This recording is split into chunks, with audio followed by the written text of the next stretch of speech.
During the year of the Gemini program from January 1964 through January 1965, Gemini moved steadily toward its primary goal of a flight of a two-man spacecraft. On the 7th of April, Gemini began counting down for the first step. Gemini 1, unmanned, was being fueled for orbital flight. It would not be recovered. The major objectives of this flight were to prove the compatibility of the launch vehicle and spacecraft, to qualify the launch vehicle systems in flight, and to evaluate the launch complex. Checkout proceeded into April 8th. Watched closely would be the performance of the Gemini launch vehicle in the early stages of ascent.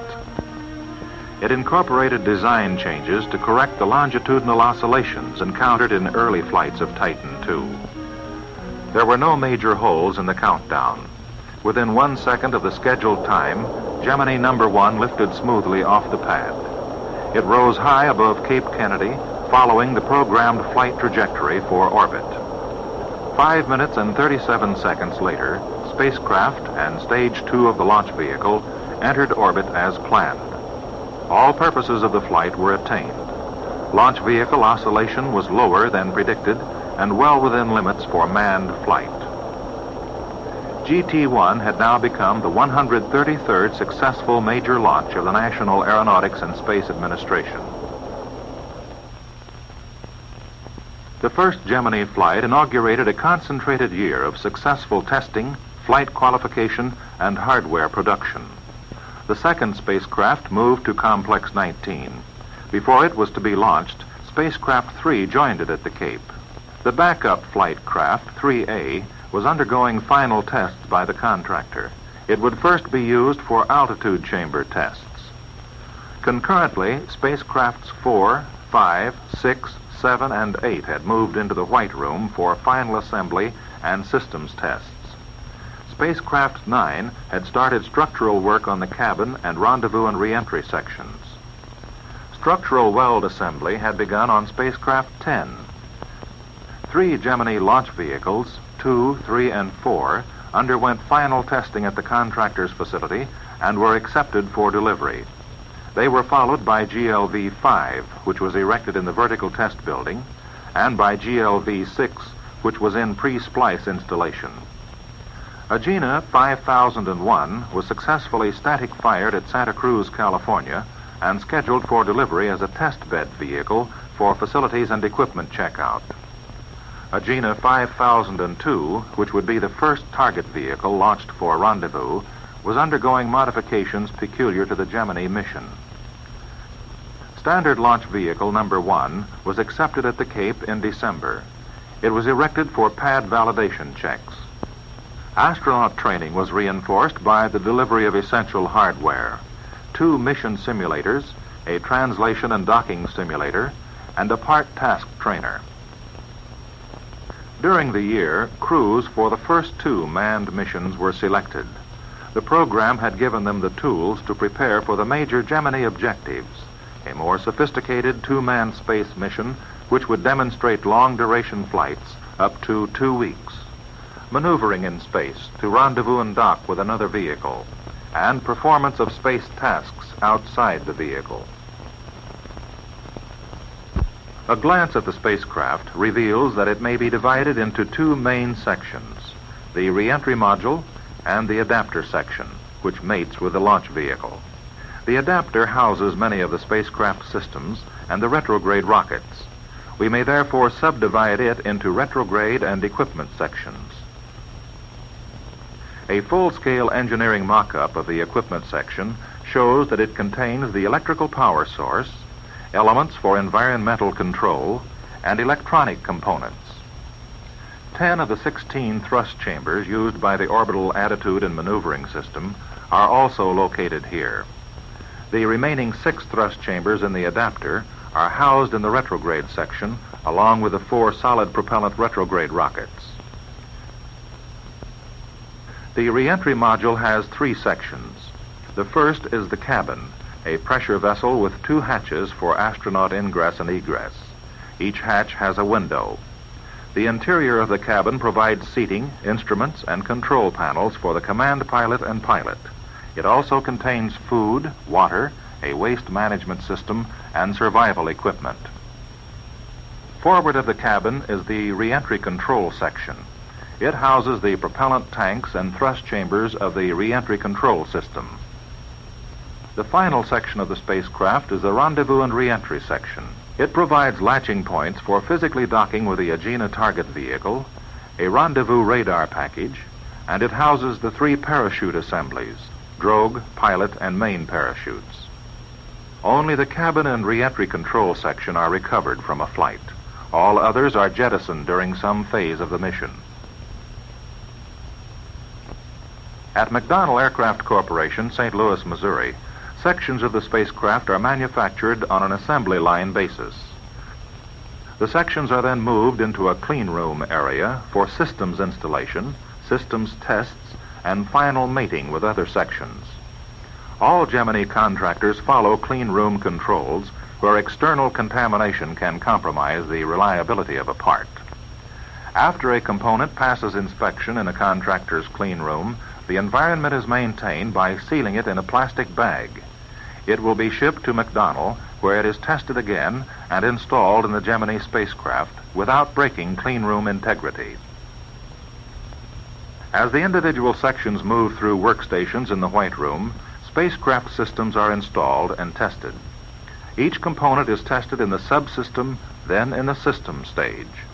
NASA engineers and inspectors monitor all tests, write up discrepancies where necessary, and check the cleanup. After the systems are tested in each section, the spacecraft is joined for the first time. Testing begins again, culminated by a simulated flight mission. Only after the spacecraft has passed the final cleanup after this test is delivery made. A spacecraft in launch configuration weighs about 7,000 pounds. The weight will vary considerably according to the experiments to be conducted on board and other requirements. The spacecraft is approximately 19 feet long and 10 feet in diameter, where it mates with the launch vehicle.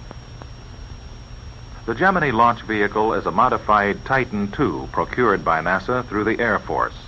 It is man-rated to ensure the safety of the crews. Important among the modifications made to the GLV for manned flight is the addition of a backup flight control system. Both Stage 1 and Stage 2 are controlled in flight by gimbaling the thrust chambers of the aerojet engines. If the primary flight control system malfunctions, switchover is made to the spacecraft's inertial guidance system and to the backup autopilot. A malfunction detection system, here being monitored by test consoles, has also been added to underline safety. The MDS monitors the performance of all subsystems of the launch vehicle and displays a warning of abnormal conditions on the crew console. The complete malfunction detection system was flown open loop on the 2 unmanned flights in this period. Contractor to the Air Force for the launch vehicle is the Martin Marietta Corporation. The fuel and oxidizer tanks for the 2 stages are manufactured at Denver, accepted by the Air Force and NASA, and then airlifted to Baltimore for splicing, manufacturing assembly, installation of the aerojet engines, and testing. A final checkout of all systems is made in a 100-foot vertical test building, whose center stand permits erection of both stages in tandem. A simulated countdown and flight trajectory of the launch vehicle, with all systems operating except the engines, concludes weeks of intensive vertical testing. A vehicle acceptance team, composed of Air Force, Aerospace, and NASA members, review all test results. Discrepancies are noted. Upon their resolution by the contractor, the vehicle is signed off for delivery to Cape Kennedy. GLV-4 was accepted for delivery on December 13, 1964, and was followed in vertical testing by GLV-5. The 6th launch vehicle has been delivered from Denver, and it is in the pre-splice installation stage. After the first successful flight, major emphasis was placed on the launch of the 2nd spacecraft. Unlike the orbital mission, GT-2 was suborbital and would be recovered. As such, the primary purpose was to demonstrate that the re-entry module would withstand maximum heating conditions of re-entry. An ablative heat shield covers the larger diameter end, which enters the atmosphere first and bears the greatest thermal and pressure stress. Dish-shaped, it is manufactured from fiberglass honeycomb filled with silicon elastomer. The remaining outer shell of the cabin is covered with shingles of Rene 41, a heat-resistant alloy. The rendezvous and reentry section is constructed of a titanium alloy with outer shingles of beryllium. Beryllium is an element with the property of absorbing unusually high inputs of heat without rapidly increasing in temperature. A parallel purpose of GT2 was to further qualify the spacecraft systems for the first manned flight. Electronic simulators were included in the flight to measure many elements of crew participation. Among the major spacecraft systems are environmental control, electrical power, propulsion and control, guidance and navigation, communications and instrumentation, sequential system, pyrotechnics, escape system, and landing system. An important element of environmental control is the coolant system. This is, in reality, a thermal balance control system. For it not only cools the cabin, suits, and equipment, it also heats the cryogenically stored liquids, converting, for example, liquid oxygen to a gaseous state, which the astronauts can breathe. A coolant fluid is pumped from a reservoir through a closed-loop system. It flows through cold plates on which are mounted the electronic and electrical equipment, absorbing heat. It also flows through the space radiator. The space radiator is an integral part of the spacecraft structure in the adapter, equipment, and retrograde sections. It aids in maintaining proper temperature of the cooling liquid by causing it to lose heat in space. The environmental control system also furnishes oxygen to the cabin and pressure suits. In addition, it provides for waste management and supplies food and drinking water. Drinking water will be carried on the first manned flights in storage tanks in the cabin and adapter sections. On later flights, drinking water may be supplied as a byproduct of fuel cells, which will be the main source of electrical power. Fuel cells produce electrical power by uniting oxygen and hydrogen through catalytic electrodes. 2 such fuel cell batteries will be the main electrical source during the longer missions of 7 and 14 days. Silver-zinc batteries will supply supplementary and backup power. The fuel cells are in the adapter section. When this is jettisoned, the spacecraft switches to 4 of the backup batteries in the cabin section. Major elements of the propulsion and control system were tested by the flight of GT2. These were orbital attitude and maneuver system, or ohms, re-entry control system, RCS, and attitude and control maneuver electronics, which conveniently shortens to ACME. The orbital attitude and maneuver system will give the command pilot an onboard capability of making maneuver changes as well as attitude and velocity changes after separation from the launch vehicle. The system has 16 thrusters located in the equipment and retrograde sections of the adapter. 8 thrusters producing 25 pounds of thrust control the spacecraft in pitch, roll, and yaw. The remaining 8 thrusters, producing either 100 pounds or 85 pounds of thrust, control the spacecraft in the vertical, up and down, and horizontal, left and right direction. They also speed up or slow down the spacecraft. Using these, Gemini can make orbital plane changes as well as orbital altitude changes to effect a rendezvous and docking maneuver with a target vehicle. During the year, the ohms system was thoroughly qualified by ground test for flight in GT2. The command pilot jettisons the adapter prior to re-entry, and the ohms thrusters are lost. He then switches to the re-entry control system to maintain attitude control. This has 2 independent systems. Each consists of 8 25-pound thrusters. The re-entry control system was qualified by a ground test program during the year. It would undergo a thorough flight test during the re-entry mission of Gemini 2. Attitude and maneuver electronics direct firing commands to all thrusters. Commands may be initiated automatically by the spacecraft guidance system or manually by the crew. The guidance and navigation system is packaged in modular units and housed in the spacecraft cabin and rendezvous and recovery section. It includes a general-purpose transistorized computer of the binary digital type, an inertial measurement unit, horizon scanners, an L-band radar for rendezvous and docking maneuvers, and a time reference system providing time to go for mission events, and a Greenwich Mean Time clock.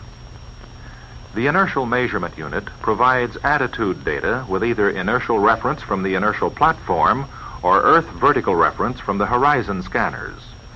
It furnishes attitude and velocity information to the spacecraft computer and to the console displays.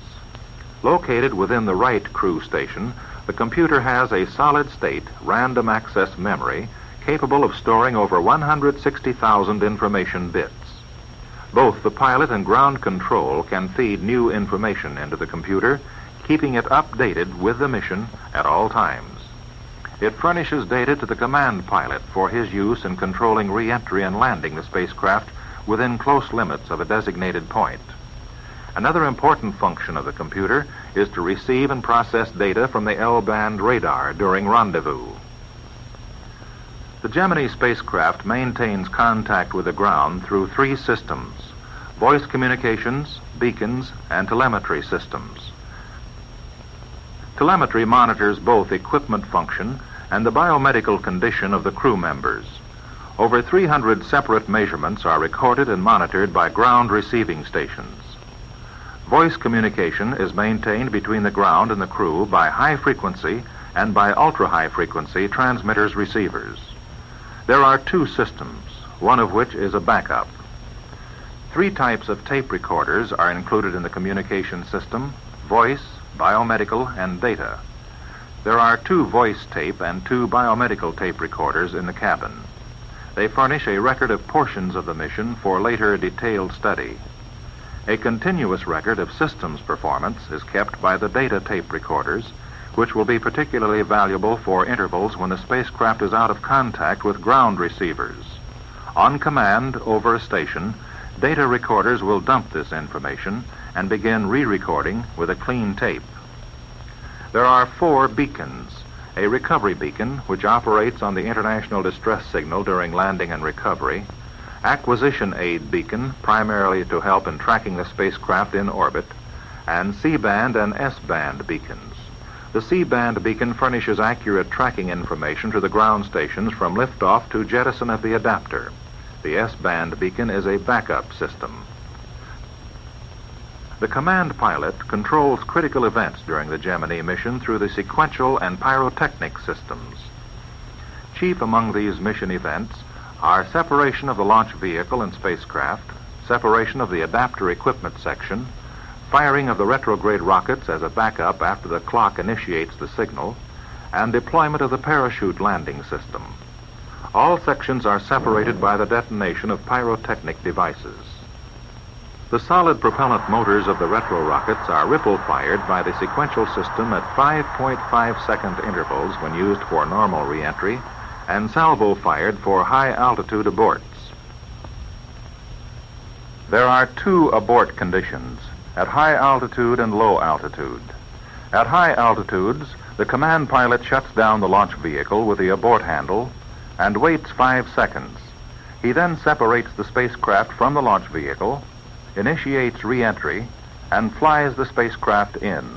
At the proper time, the parachutes are deployed as in a normal landing. At lower altitudes, the ejection seat is used for abort. Above 7,500 feet, the free fall of the astronaut after seat separation is first stabilized by a balut, or balloon-type parachute. Successful balut tests from 12,500 to 35,000 feet have been held. Indicated airspeed was 110 knots. 6 dummy and 17 human drops were made in this period. Balut diameters of 3, 3.5, and 4 feet were tested. The 4-foot balut produced the lowest rotation rate and was chosen for the flight configuration. The balut separates at 7,500 feet, and the pilot's personnel parachute is automatically deployed slightly below 5,700 feet.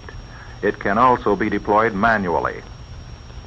The seat is manufactured by Weber Aircraft. Each seat is ejected individually by a rocket catapult actuated by hot gases that result from blowing the cabin hatches. Extensive testing of the seat ejection system was conducted throughout the period of this report. 3 types of tests were run. Rocket sled tests at Naval Ordnance Test Laboratory, El Centro, California. Simulated off-the-pad tests.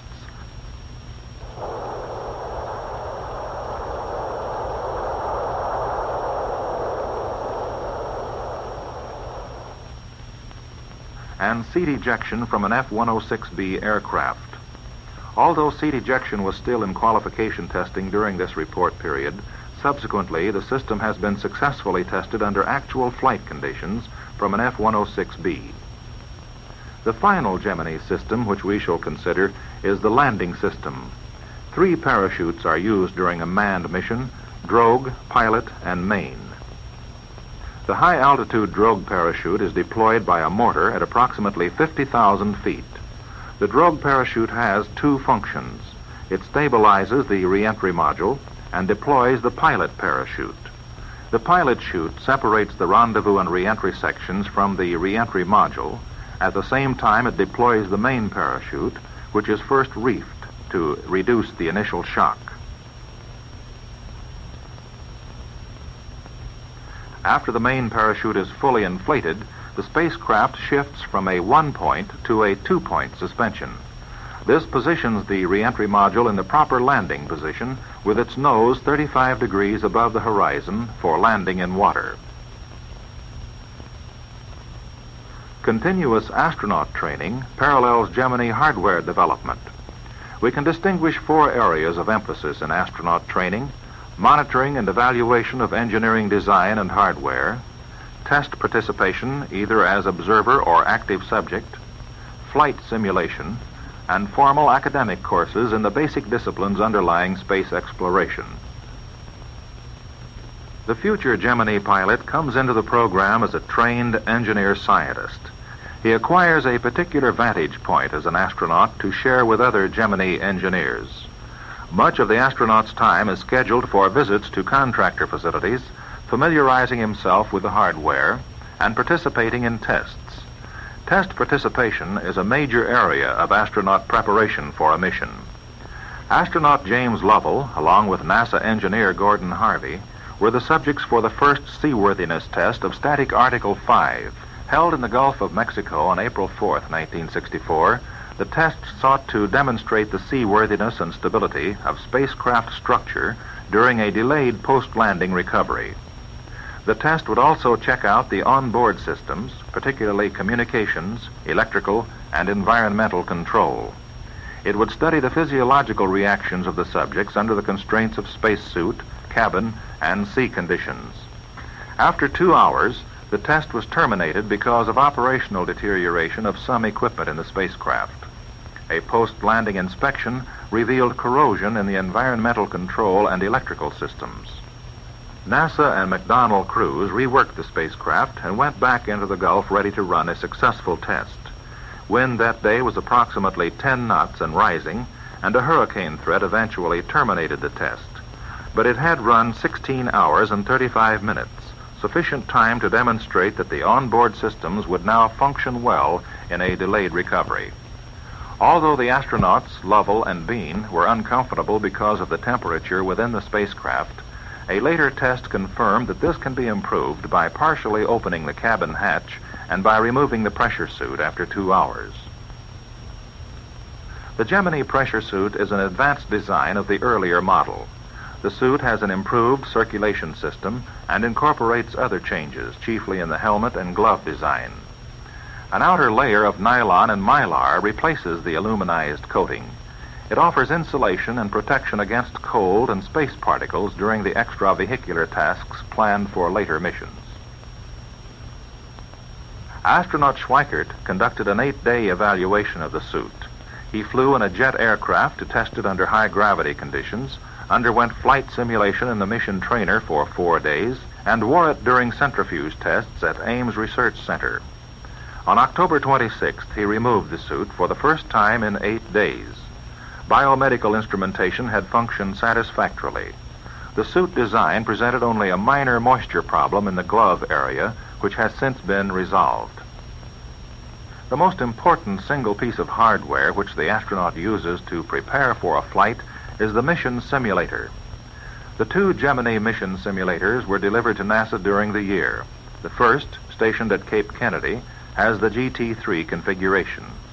On November 9th, the prime flight crew for that mission, Command Pilot Virgil Grissom and Pilot John Young, began training on the Cape Kennedy simulator. Command Pilot Walter Schirra and Pilot Thomas Stafford are the backup flight crew. The mission simulator is also tied in with a control center and tracking network to provide simultaneous training of flight controllers. The next month, the second simulator in the GT-4 configuration was operational and located at the Manned Spacecraft Center. Chosen for the second flight, planned to be a 4-day mission, are Command Pilot James McDivitt and Pilot Edward White. The backup flight crew is Command Pilot Frank Borman and Pilot James Lovell.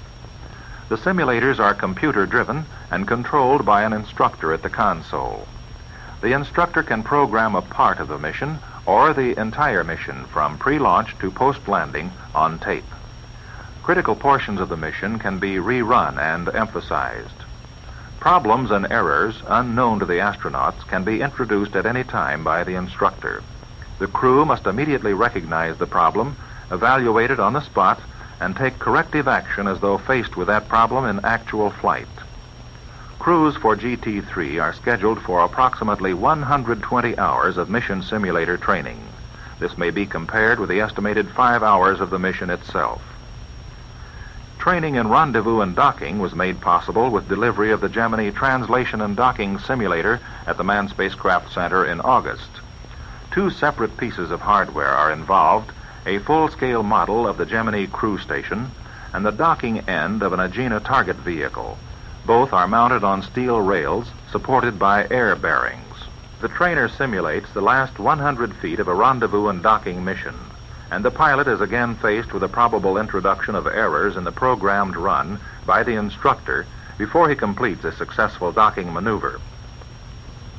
Progress that the Gemini program had made in the first half of the year brought GT-2 to the launch pad in July. Then suddenly, unusual combinations of foul weather hit the Cape area: electrical storms, hurricanes, and high winds.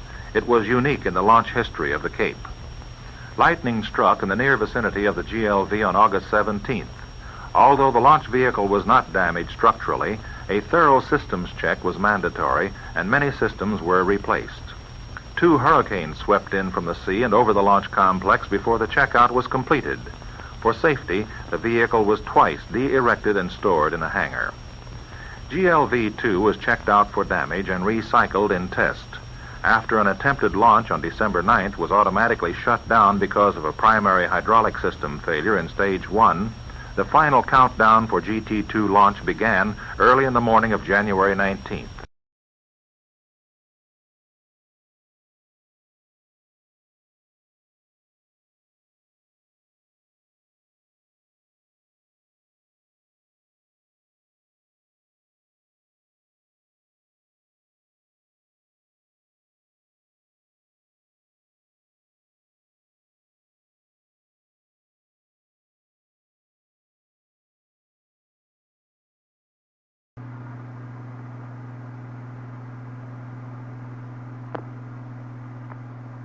CSQ contact, Cape contact.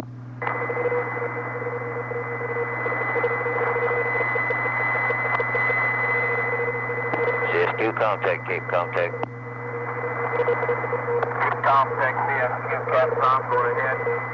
Roger, CSQ Capcom, would you ask would the CSQ contact to try us again on 15 megacycles, please, sir? Say again, you're coming in distorted. Roger, would you ask the CSQ contact to try to contact the Cape again on 15016, please? Roger, will do. Roger, thank you. Now is the time for all good men to come to the aid of their party. 1, 2, 3, 4, 5, 4, 3, 2, 1. Are you reading me on the speaker now? on the speaker. Affirm. RKVK procedures. Okay, procedure, this is RKV. Will you verify that you've checked your RTC load? Yes, we have checked the RTC loads and they're valid. Roger.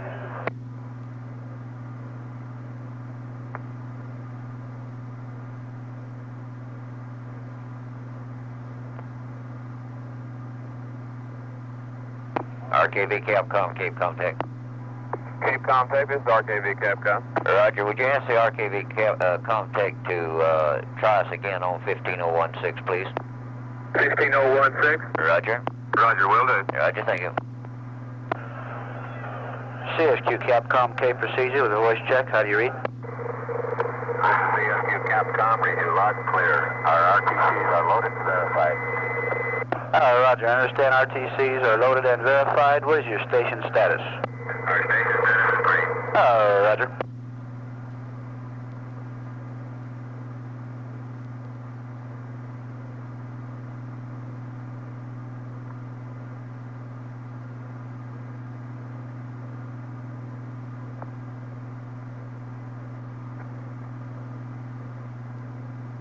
RKV Capcom K procedures.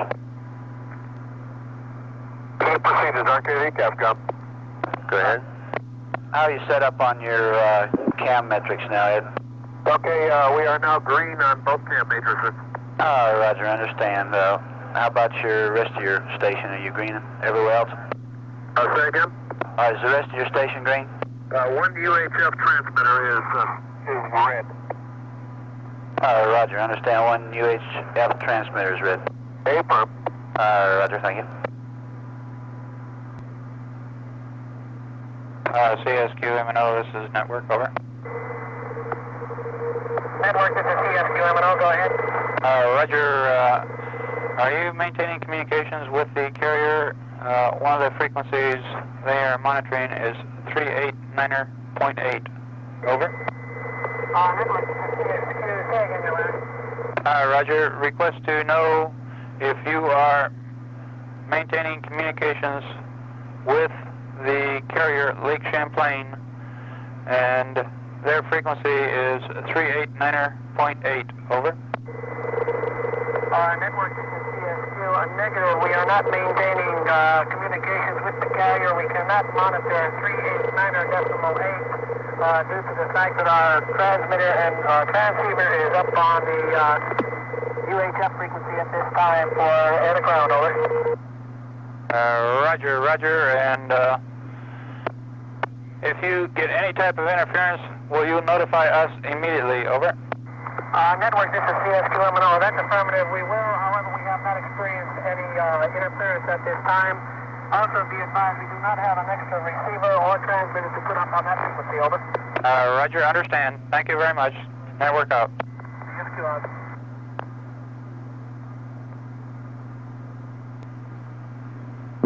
Recovering public affairs.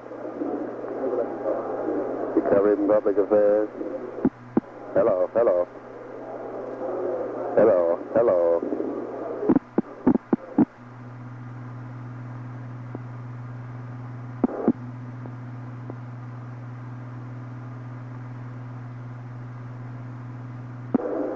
Hello, hello, hello.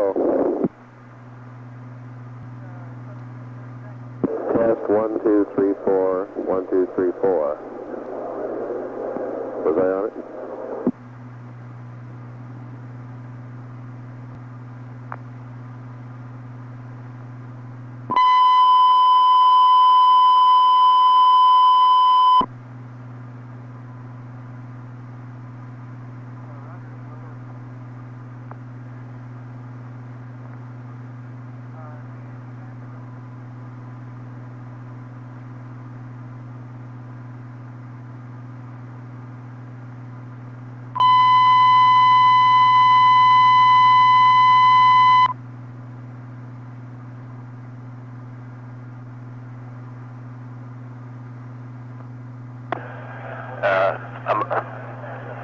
Retro.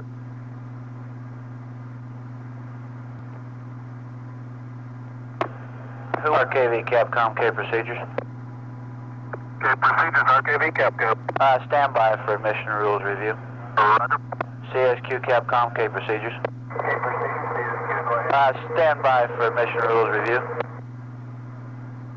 RKV Capcom, how do you read? I'll read you loud and clear, K-Flight. Roger, you also. Anybody got any questions they want to talk about this morning? That's negative. I believe we understand the mission rules properly and we're ready to go. How about the CSQ? CSQ negative, nothing here. You're aware that we have no fuel cell? Affirmative. How about RKV? That's affirmative, understand. Okay, looks like we're ahead of the count. Everything's been going pretty smoothly, in pretty good shape. So stand by, maybe we'll send you something. Good show. Roger, tape out. RKV up. CSQ out. Go.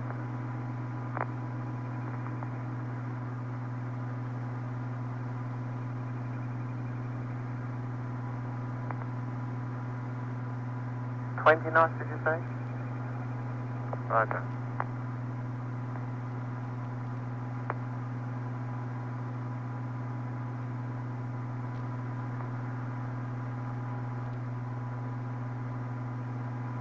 Roger.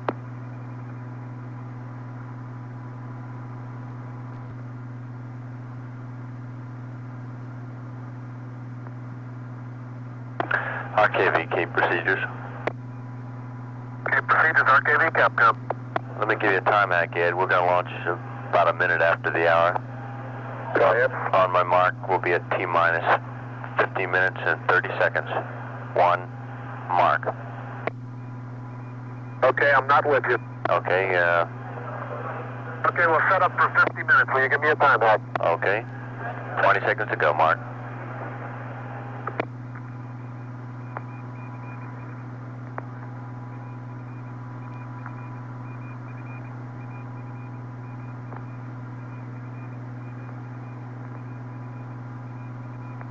Seconds. 3, 2, 1, mark. We are with you. GMT was 13 hours, 10 minutes, and 57 seconds. You better give me a GMT time hack. Okay, on my mark, we'll be at 13 hours, 11 minutes, and 20 seconds. 2, 1, mark, 20 seconds. Okay, that was 131120. Affirmative. Roger, we are with you. Did you copy CSQ?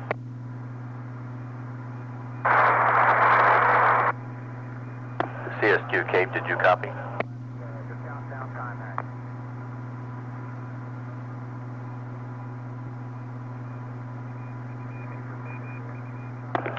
CSQ, Capcom, Cape procedures.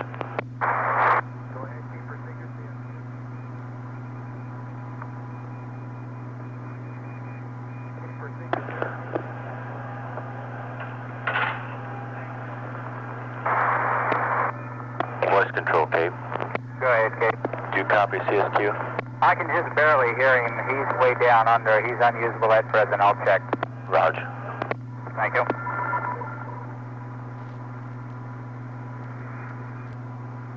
Procedures. Got our voice. The CSQ is back up. Okay. CSQ, Capcom, Cape procedures. Okay, procedures, CSQ Capcom, go ahead. Okay, at the present rate, we'll launch about a minute after the hour. Let me give you a new time hack. On my mark, we'll be at T-minus 47 minutes, 20 seconds, 30 seconds. Say again that time. Mark, 47 minutes, 20 seconds. I'll give you another one at 47 minutes and 10 seconds. Roger. 2, 1, mark. Roger, thank you. We've got it. Keep out. CSQ out. Okay, procedure, CSQ. Go ahead. Reference your message, Ops, daytime group 1312, where you're talking about the 1 minute discrepancy in time. Yeah. What is the nominal liftoff time? We don't have a nominal liftoff time. We'll lift off whenever we lift off, and we'll keep you hacked on the way down. But right now, at the present rate, it'll be about a minute afterwards. Roger. What sequences are you referring to here?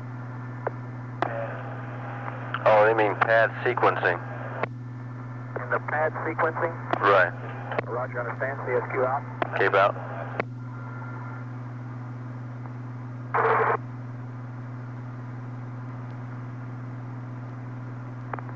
All MOCR stations, go ahead and make your channel request and CD guide, please. Attention all sites, the spacecraft is going to internal power at this time. The erector is being lowered. RKV, do you read?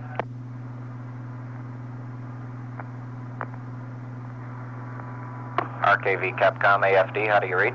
Okay, AFD, RKV, Capcom. I read you loud and clear. Roger, the erector is being lowered. The spacecraft has gone to internal power. Roger, understand. CSQ Capcom AFD, how do you read? I read you loud and clear. Roger.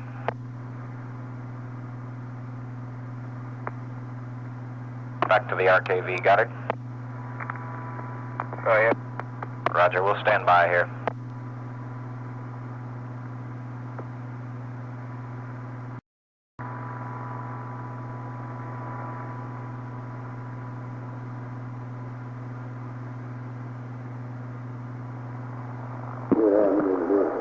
Good morning, this is the Mission Control Center. Try to give you a status on the count this morning. We're in generally excellent shape. Count at this time is T-minus 29 minutes and counting. Proceeding toward a 9 a.m. launch. The count has gone unusually smooth. The fueling operation began yesterday afternoon approximately 3:30. It was completed and all the fueling Houston personnel flight, had keep secured by 10 p.m. last night. Houston flight. Cape Well, procedure. trouble goes, the only item we've had this morning was a power failure here in the control center, which was only a momentary thing. It switched automatically to a secondary. Is there anybody in Houston that's with us? Technicians advised it was caused by an overload. It was promptly repaired, and we're back on our primary circuit. This occurred at approximately Yeah, I called you. 167 minutes. We secured the hatch on the spacecraft at T-minus 89 minutes. The fuel cell will not be operative today due to an uncooperative hydrogen valve. This is electrically operated Okay, valve. procedures, this is Houston, did you which call? did not respond. Yeah, no, I was just did not calm check open on. properly. You picked up flight directors And over therefore there. the You got that fuel talk on that cell, now? Yeah, we do have with that. its one remaining We read you loud and stack, clear. one stack out Very of good. 6 has been scrubbed from Everything's this clean launch now. attempt. Yeah, good. Okay, Rector's down all the way now. The weather here Do you at have the video Cape there? and Negative. range is generally good. The temperature 47 degrees. The weather at launch time is predicted in the launch area clear with good visibility and winds about 10 knots. The recovery area partly cloudy, isolated shower activity, winds 20 to 25 knots, seas running 6 to 8 feet. Those of you who were here for the first attempt on GP2 on December 9 will recall the erratic cloud pattern over our close-in tracking camera coverage points north and south of the Cape. Today, in comparison to that spotty record in December, today we have 100% coverage from all 6 locations, 100% camera coverage, reporting and expected to hold up.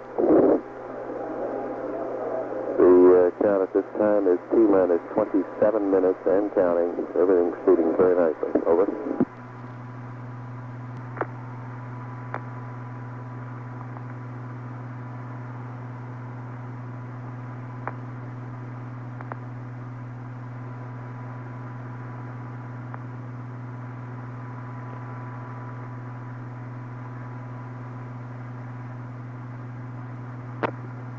RKV Capcom, K procedures. Okay, RKV Capcom. Do you have your operational program loaded into your 1218 at this time? That is affirmative. Roger. CSQ Capcom, K procedures. Procedures, CSQ, go ahead. CSQ Capcom, K procedures. K procedures, CSQ, go ahead.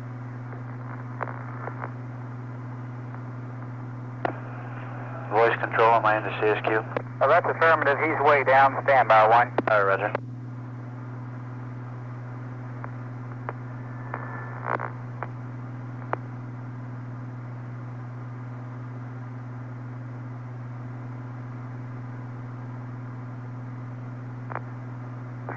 Procedures, got it, voice. Give the CSQ another try. Roger. CSQ Capcom, K procedures.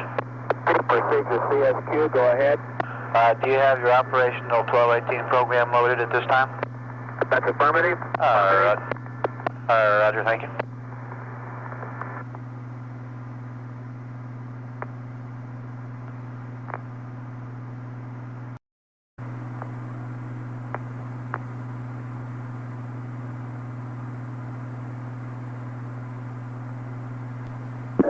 This is Mission Control. Count T-minus 15 minutes and counting. A little later I'll give you a precise time hack. In the control center this morning, from the astronaut ranks, we have Gordon Cooper acting as the capsule communicator. Immediately on his right, operating at the booster tank monitor console, is Eugene Cernan. Looking on very closely in the same area is Virgil Griffin and Donald K. Slayton, Wally Schirra. Also here in the control center are Scott Carpenter, Alan Shepard, Tom Stafford, Jim McDivitt and Ed White, the two prime pilots for the Gemini 4 mission. And in the blockhouse observing procedures, Frank Borman and Jim Lovell, the backup crew on the Gemini 4. At this time, the ohms and the RCS, the ohms RCS combination are being tested on the pad. I believe you have several television monitors out there, and we're probably watching the same picture. The count continues holding well. The weather continues to look outstanding, and we're in good shape. The count at this time is T-minus 13 minutes and 5 seconds. I'll give you a mark at 13 minutes even. 2, 1, mark 13. This is Mission Control.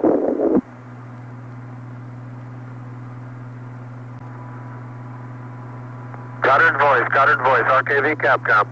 You're in conference with talk capability and will remain. Go ahead to procedures. Go ahead. Procedures, do you read? Roger. Okay, it looks like we had momentary dropout on the Goddard loop. Okay, we've just gone through the RCS static fire, and we're at T-minus 11 minutes and 5 seconds. Mark. Roger, be advised we now have good communications to you on HF via your Comtech. Should we lose the Goddard loop, I will monitor HF. Roger.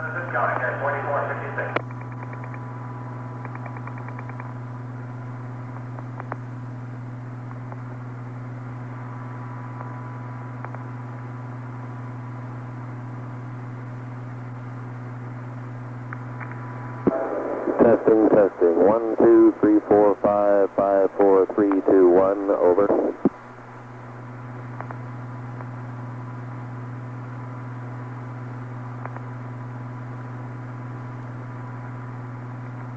RKV testing, 1, 2, 3, 4, 5, 4, 3, 2, 1.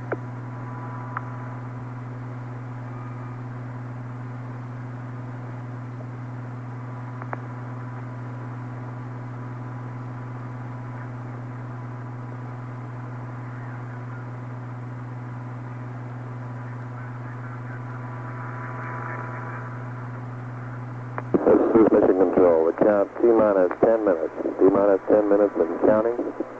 So we've had successful tests of both the RCS system and the ohms, the orbital attitude maneuvering system. We've had now four test firings of a fraction of a second duration from each. The onboard maneuvering propulsion system and the re-entry control system, excuse me, appear to be in very good shape. CSQ Capcom, key procedures. CSQ, go ahead. Voice check, how do you read? Read you loud and clear now on static screen. Roger. Put in the ohm static fire test. And we're proceeding with a count.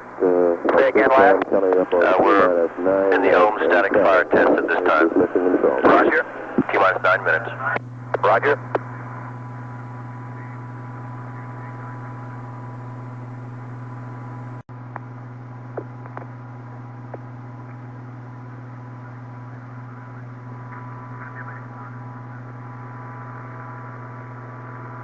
This is Mission Control. We are T-minus 5 minutes and counting. 5 minutes and RKV. a momentary 5 minutes hold. holding. Say A again. momentary hold RKV at T-minus 5 minutes. Cape RKV. We're in a hold at T-minus 5 minutes. I'll give you a mark when we pick up. Roger. Hold on while we get the precise reason for this hold. Why don't you set up for 4 minutes and 30 seconds, and I'll give you a mark.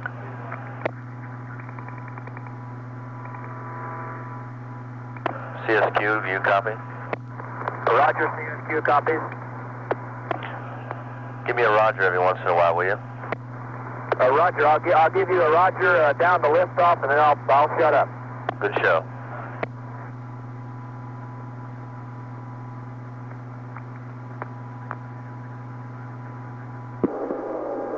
This is Mission Control. We are standing by to pick it up. Pick up the count momentarily at T-minus 6. That's recycling to T-minus 6. We held to test one more time the ohms, the orbital attitude maneuvering thrust chamber at in the adapter section of the spacecraft. We have not yet picked up the count. We are standing by to pick it up. For those of you who may not be familiar with many missile launches here at the Cape, I would like to give you some idea of what you should see, assuming a normal ignition and liftoff. First, RKV, Cape will pick up momentarily. Brownish cloud, which is unique to Titan II.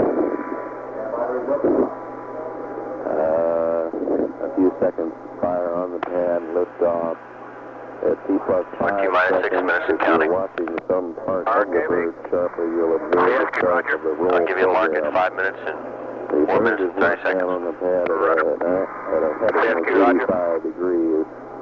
For this particular mission, we wanted to fly a 105-degree path azimuth.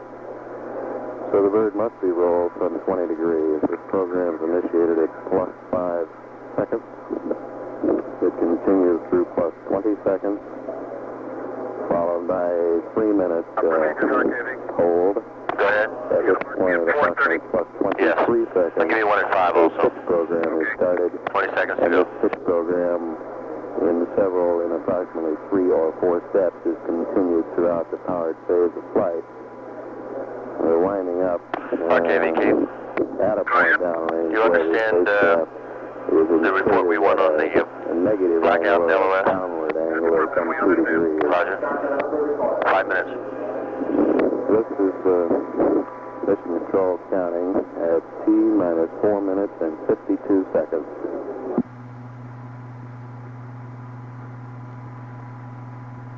Go ahead. Give me a mark at 430. Procedures, please. 5 seconds to go. 3, 2, 1. Mark 430. Roger, 135927. Roger.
to Mission Control.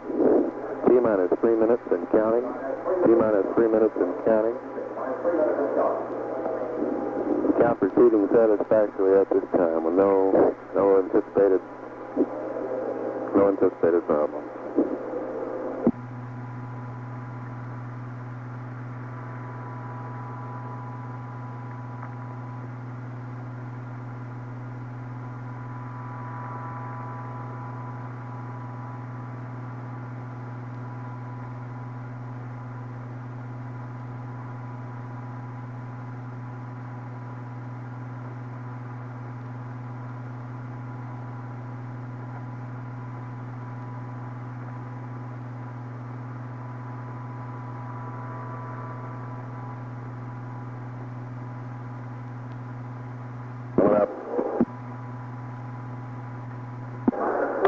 Mark 2 minutes. 2 minutes. RKD. 3 minutes and counting. CSQ.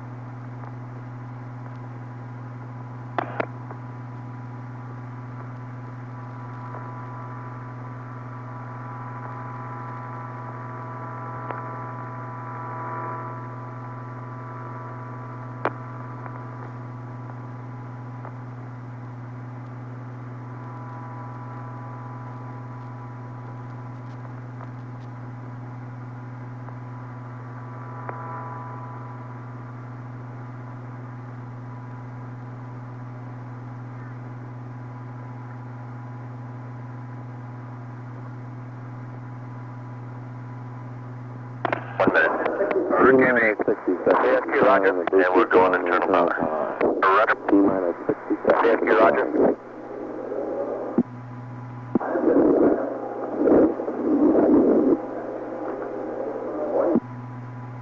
T-minus 45 seconds.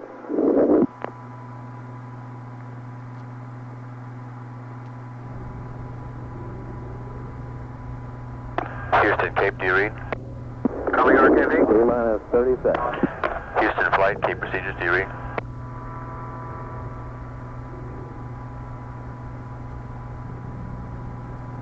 T-minus 20 seconds.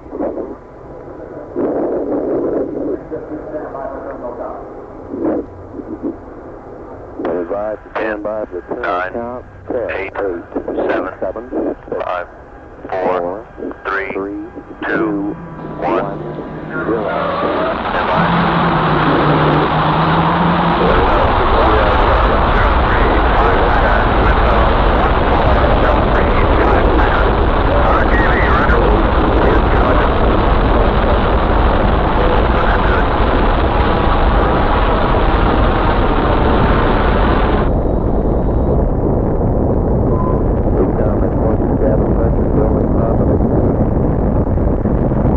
Clocks are in sync. Looks good.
5.8 psi. We have a good green report on both primary and backup guidance systems. 2 minutes and 20 seconds into the mission.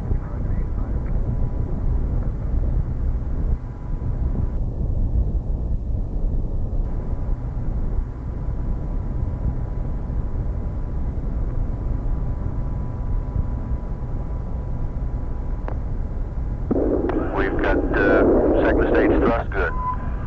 RKV, copy.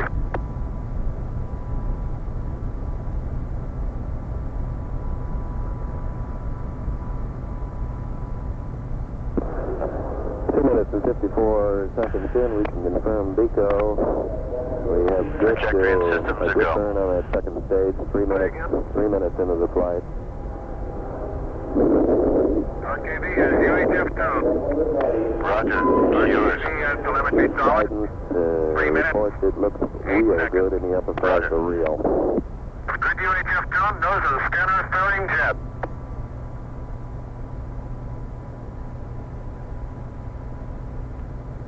We have lost Jettisoned the nose fairing. We have jettisoned the nose fairing. Say again? And that's time for 2 minutes and Roger. 21 seconds. At this point, we're 3 minutes and 35 seconds into what appears to be a very good We have mission. PM solid. Roger. Our spacecraft clock is lagging by 1 second. Roger. We have negative UHF tone at this time. Roger. I have regained UHF tone and I'm getting intermittent PM dropouts. Now holding, now it's dropping out again. I've just been told by the flight director. The 147 valve is high. Our IGS voltage is 0. Roger. 0.2 volts is 0. Good time, 4 minutes and 10 seconds. 4 minutes and 10 seconds. Good PCM lock at this time. Reported looking We're go. excellent.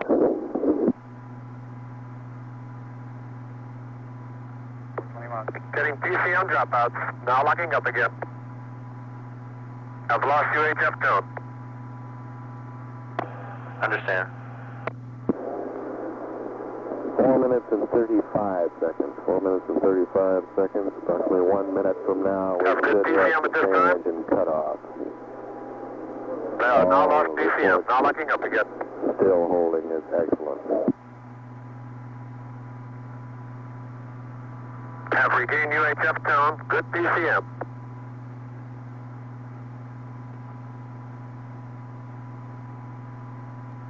PCM is dropping in and out.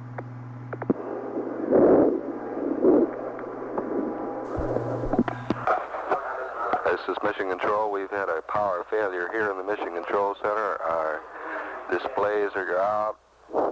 The flight director is now talking to his downrange components, which are on the loop, keeping abreast of the mission. We'll try to listen very closely. We are completely without power here in the Mission Control Center. Power has been restored here in the Mission Control Center. Displays are being updated. We were without power perhaps 20, 25 seconds. We have a report of ohms thrusters firing.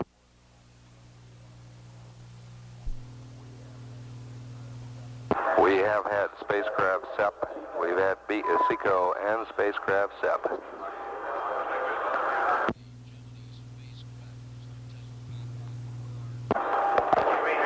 Our Goddard data report from Goddard indicate first cut on the cutoff looks good. Looks like a good cutoff right within the gates. We are now having the retro firing. We've had 1 and 2. Retro 3 and 4. Retrofire completed. This is Mission Control. We're 6 minutes and 45 seconds into the mission. Everything looking quite nominal at this point.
qualifying at this time the precise attitude of the spacecraft, which momentarily within 30 seconds should be beginning its blackout period. Down over between the roadmap picture, which is a ship. Negative, but we got them here. 1600 and 170 were our attitudes. I show 183 on pit, 5 seconds into the mission. 312 on roll, correction on yaw, and 182 on roll. Roger, I copied. I have correction. I'm getting PM intermittently, no lockup yet. Roger.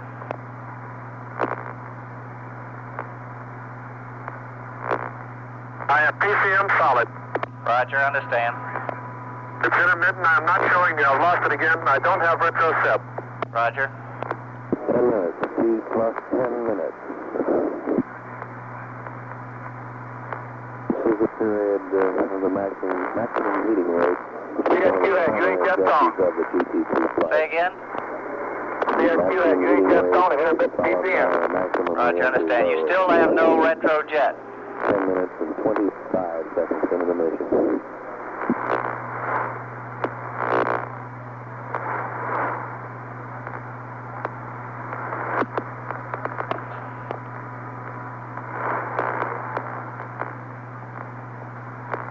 Cape Flight RKV.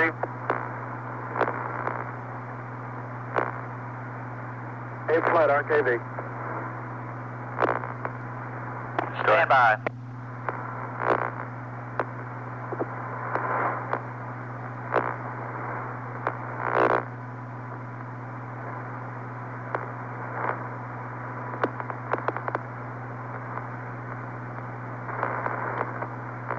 CSQ, Cape Flight. Go ahead, Cape Flight, CSQ. We feel that we did get retro jet. We had some noise during that period, but we saw all the proper events occur. We think it did occur. Coming up past the maxi break point. We're coming into the period of maximum entry load. Within 15 seconds, we should end the blackout. And we'll bring you that report as soon as we get it from downrange. Everything looking good at this point. All systems working properly.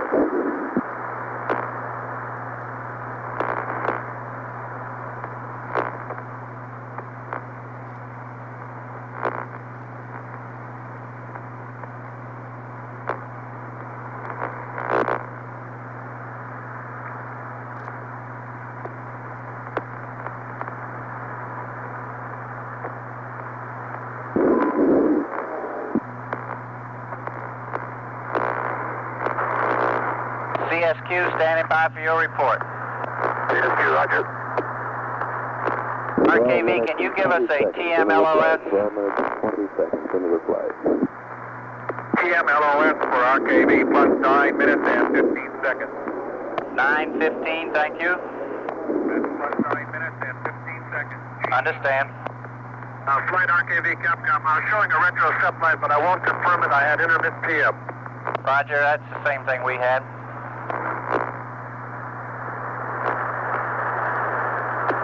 Minutes. CSQ has PCM solid at 1142. 1142. CSQ has the UHF tone. Roger, understand. 1142. Which is the ship at the end of the line on this mission. Reports acquisition, as the flight director put it, right on time. CSQ has high pitch rate, plus or minus 1 degree per second, and pitch, plus or minus 1 degree per second, and yaw, roll rate 0. Gimbal angle reading 120, yaw gimbal angle reading 0, low gimbal angle reading 0. Roger, understand. Within 2 seconds.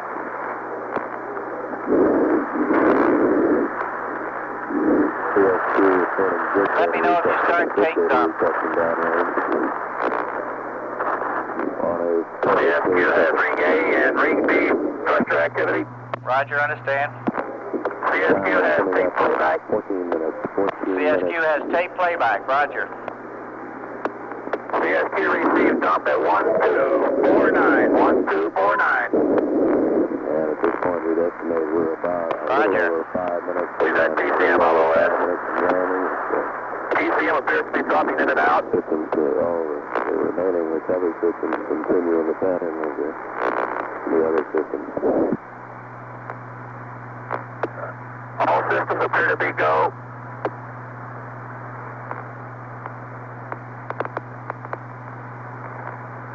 Pitch gimbal angle now reading about 6-0, yaw 0, roll 0.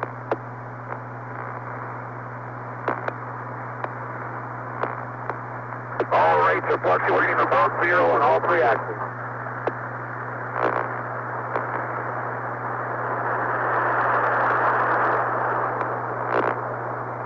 Plus 14 minutes and 53 seconds. Depression. 14 minutes and 56 seconds.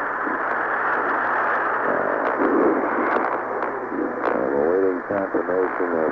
The playback looks real good. UHF drone is very good. Roger. Cabin pressure now reading 0.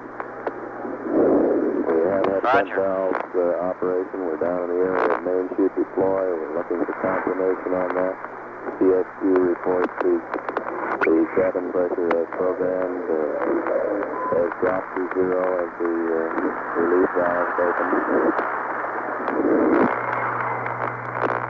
CSQ is at R&R step at 1436. 1436. CSQ Roger, I copied. confirms No indication the of go entry cue. module Roger. separation. That's within Still a have second or PC two's in amount of solid. time. Roger. We've got PCM LOS 1454. Very good. PCM solid 1502. CSQ Roger, TM solid. Good telemetry reception. Continue. The CSQ should be able to hold that right up to landing. Time is 16 minutes and 28 seconds into the mission. CSQ still has PCM solid. Got a first preliminary unconfirmed sighting report. We have an unconfirmed sighting report of the spacecraft.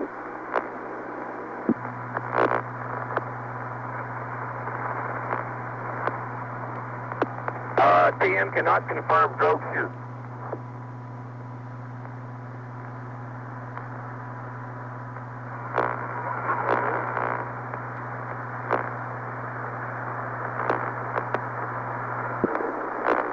Into the mission, everything continuing nicely. Sighting report placed the spacecraft some 50 miles from the Lake Champlain. Emphasize that was a preliminary report. CSQ has indication of main shoot. CSQ has indication of main shoot.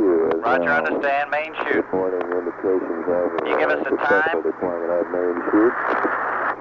At approximately 1634, judging from the forward compartment pressure rate of change. Roger. He has verified this report with the flight director that at this time the main chute deployment. That's considerably late.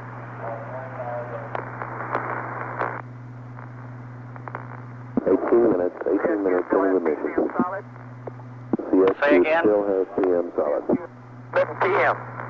Say again. CSQ has intermittent PCM. Roger.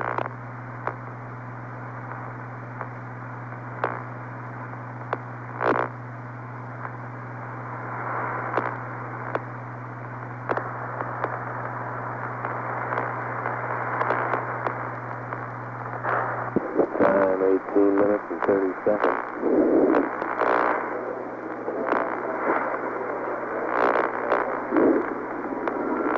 CSQ confirms rescue beacon on.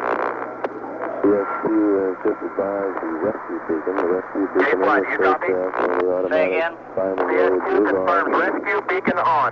Roger, understand. Rescue beacon on. Rescue beacon on and functioning properly.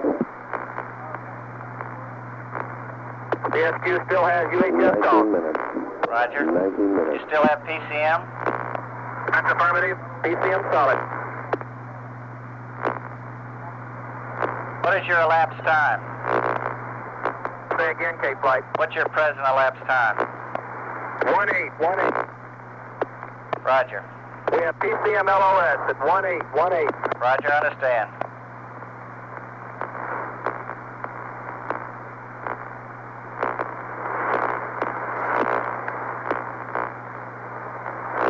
PSQ has lost UHF tone. Roger.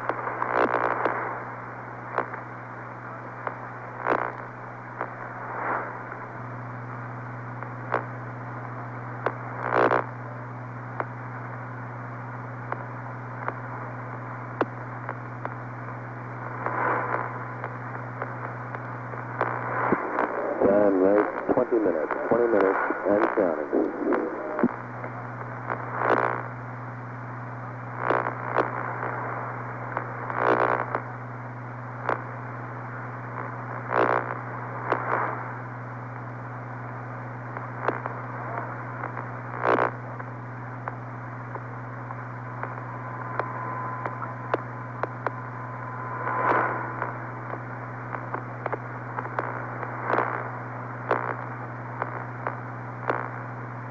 CSQ, Cape Flight.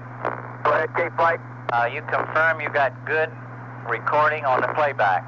That's affirmative. Roger.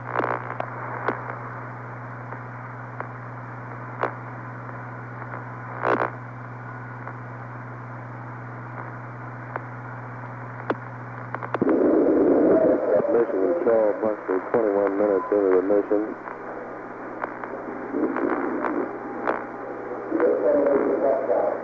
Everything appearing altogether normal at this point. We're awaiting a verification and sighting, and a landing report should be coming up on the horizon.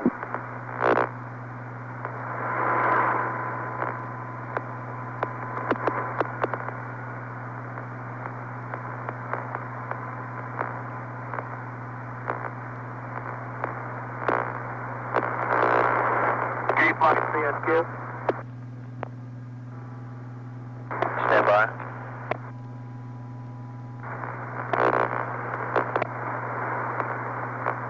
Go ahead, CSQ. LOS time. 18. That's affirmative.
Mission control, at this point, the controllers, of course, are out of business. We're awaiting most of the eyes in the room are on the Navy recovery room, awaiting that thumbs up sign of a verification report of landing. We've not received that verification at this point.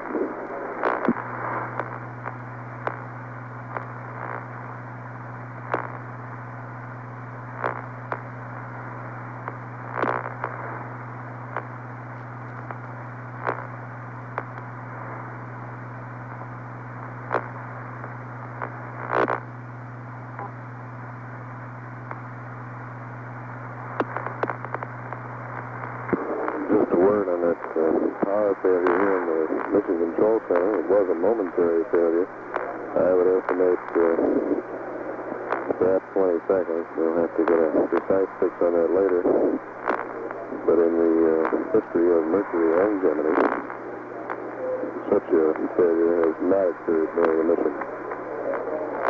Such failures, however, have been simulated on individual consoles, the entire, as well as the entire control center. We've simulated loss of power on the blockhouse and other critical elements along the way.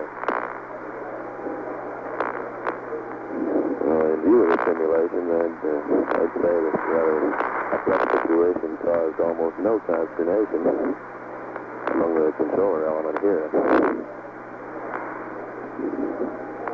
This is Mission Control at time 9:27 Eastern Standard.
Procedure CSQ.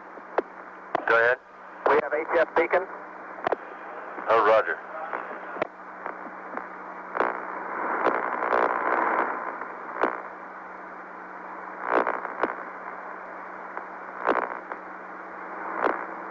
This is Mission Control. CSQ from AFD. Go ahead. Roger, can you get any bearing at LOS? Give us any bearing data at LOS. Stand by Two one. indications here. The Lake Champlain Still have the has HF? launched helicopters. I repeat, they have launched helicopters. If you got the HF, get us a bearing on the HF. The back reports, they have a solid tone from the HF recovery beacon system that comes into Stand by, function Kate. after a successful landing. The Postal Census Quebec is reading a good HF tone.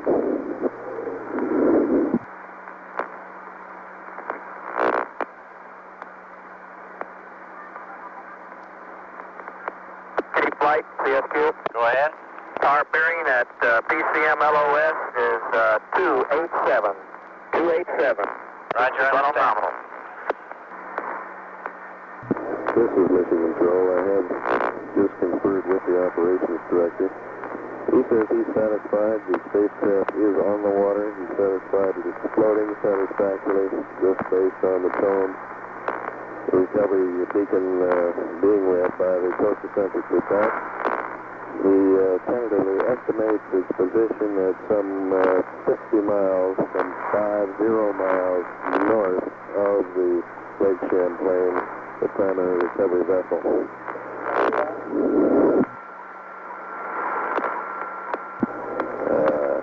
We now have a report from an aircraft homing in on the spacecraft, and they advise they have the recovery beacon. An aircraft, a downrange aircraft, is also receiving the beacon, and hopefully we'll have it within eyeball momentarily.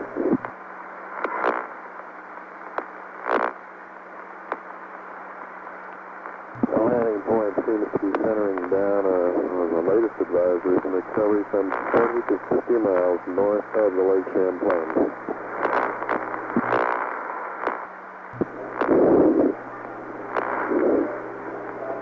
This is Mission positive verification of a visual sighting, spacecraft in the water, some 50 miles north of the program landing point. Helicopters from the Lake Champlain should be in that area right CSQ, now. Capcom, Cape Flight. Go ahead, Cape Flight, We have a positive visual contact of the spacecraft in the water. Have swimmers aboard, and it'll be dealer's choice as to whichever one gets there first will deploy their swimmers. Additional reports of visual sightings of the spacecraft coming in at this time. The reports say the spacecraft is floating in a nominal floating attitude that is hatches up. The helicopters at this point are approximately 5 miles from the spacecraft. This is Mission Control. At this time, we're advised by recovery that the Lake Champlain is now 17 miles from the spacecraft. The plan shapes up that will position the helicopter swimmers in the water. They will rig the flotation collar. The carrier is closing, and the plan is that the swimmers will stay with the spacecraft with an inflated collar and will be taken aboard the prime recovery vessel, the Lake Champlain.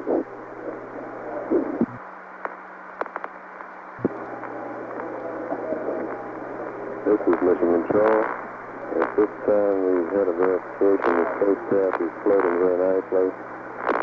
16 degrees, 34 minutes north latitude. 16 degrees, 34 minutes north latitude. 49 degrees, 42 minutes west longitude. 49 degrees, 42 minutes west longitude. This is Mission Control. We have reports of recovery that the swimmers are in the water. The swimmers have deployed. This is Mission Control. We have a report from another aircraft overhead of the spacecraft. They report this floating attitude. They can also observe the light flashing beacon, and they're seeing the diamarker in the water. CSQ, Capcom, Cape Flight. Go ahead, Cape Flight, CSQ here. We have swimmers in the water. The light and the diamarker are visible by an airplane, and its attitude is nominal. Roger. Good show. CSQ from AFD. CSQ, go ahead. Roger, they have swimmers in the water now. They got the collar rigged. The spacecraft looks normal. The carrier is about 16 miles from the spacecraft. Roger, CSQ. RKV, you reading? RKV, Capcom, AFD. KV, Capcom. Roger, are you reading here? Roger, I'm happy. Okay.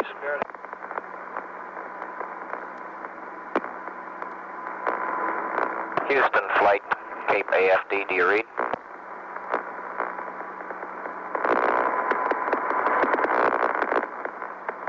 No. Roger. Were you monitoring the mission here, John? Roger, we had some quite interesting information here.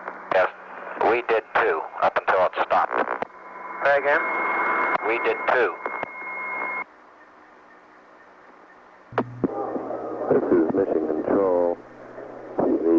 When did your power failure occur? Swimmers. We'll give you the details on that later, John, as soon as we get a chance to look at our data. Okay. It was roughly 5 minutes and 10 seconds. We just had a report. Just after we got a view of VR.8. R&R section has been located. Roger. Downrange and will be recovered. The R&R section is 1/2 mile east of the spacecraft. We may have caused some inadvertent confusion over this landing point when the first cut indications showed that it was the landing occurred some 40 to 50 miles north and west of the Lake Champlain, the primary recovery vessel. Refinement of that data looks like more like 25 miles was a more accurate guess, and this permits the Lake Champlain to close on it fairly quickly.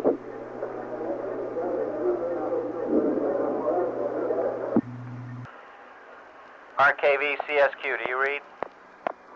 RKV CSQ, do you read? CSQ RKV, roger, read. Go ahead, please. Okay, I'll start over again. I said we had no fuel cell this morning because the hydrogen valve was locked, closed. We couldn't get it open. After some consultation, we decided to go ahead without it and scrubbed on the fuel cell and flew without it. Everything looked okay. The wind profiles this morning indicated that the trajectory would be in a go condition all the way. We would have some lateral displacement due to the high winds at Pico, but they were all well within the tolerances. As a matter of fact, it made the lower switchover line somewhat easier to live with. We had a power failure in the control center at approximately 162 or 3 minutes, T-minus 162 or 3 minutes. Stand by. Okay. This power failure was a circuit breaker failure. Beg your pardon. Circuit breaker went out due to an overload when some building lighting went over to the main frame and caused an overload, which caused the circuit breaker to go out. Now there is no switchover that will, in power, that will protect against this situation, and this evidently is what happened during the flight, but I'll get back to that in a minute. Not the same overload, but an overload condition, which resulted from some other overload on the circuit. We did have some problems this morning in sending some of our commands from the front room, but that turned out to be a cockpit problem in terms of how we threw the switches. And we got that straightened out and found out that that was the case, and then checked the commands, and they were okay. The swimmers also have located the main parachute. We had a leak in the umbilical around 65 minutes, but when they got the thing into the flight position, that is, got the loads on the umbilical to the flight position, that stopped, so we had no further problems with that. This time the operations director is conducting his normal post-mission debriefing among and the camera coverage was 100% all morning, so we didn't have any problems to worry about there. There was a problem with the instability in the area due to the winds and the temperatures that we had, and they were concerned that the wind would shift and the temperature not change, and we would be stuck with about an hour's hold until we got the temperature right. However, when the wind changed, the temperature on the ground went up, so that problem went away.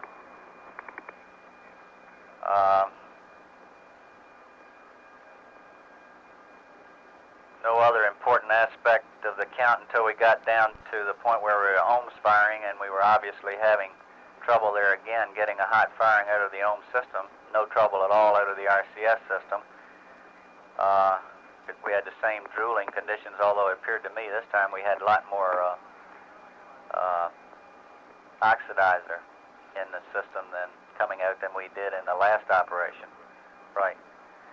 But they finally got a satisfactory burn. We held about 4 minutes for it and got a satisfactory ohms burn. Actually, we only held about a minute, but they had to recycle at 6. After that, everything went okay. We had no further problems, right on down to 0. Everything in the spacecraft seemed to work okay, and within the trajectory was right down the pike the whole flight. The power on the booster was good, both in first and second stage. Everything looked fine, and we got just past point 8, and at that time had a power failure within the control center, which caused us to lose all our data.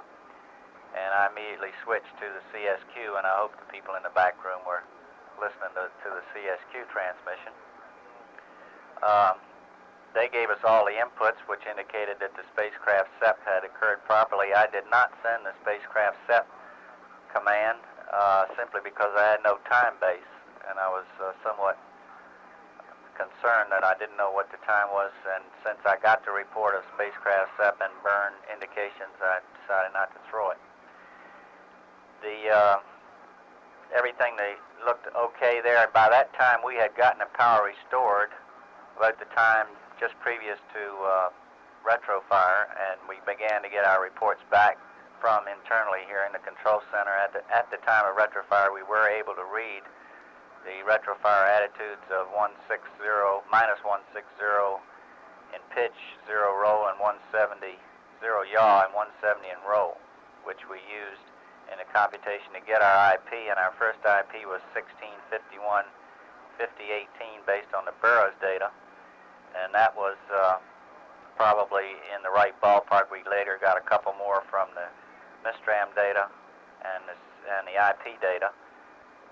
They were in the same type of ballpark, although it appears that the 1636 4951 that we got was closer to the IP that we presently have established. That was the IP, I guess, we got from the Mistram data. It appeared we may have had some trouble with the tape recorder, but ECOM later reported that this was not true. It was a ground systems readout problem. All the times that we got from the CSQ appeared to be right on,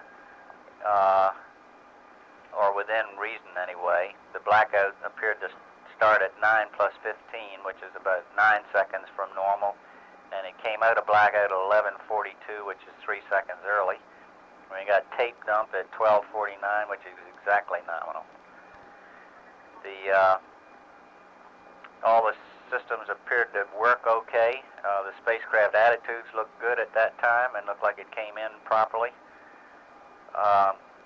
They got the R&R SEP at 14:36, which was 5 seconds early, and then they didn't get immediate TM LOS, but then got it and then regained it, which is what is supposed to happen there when you get R&R SEP. I don't quite understand why they didn't lose it immediately, but they didn't.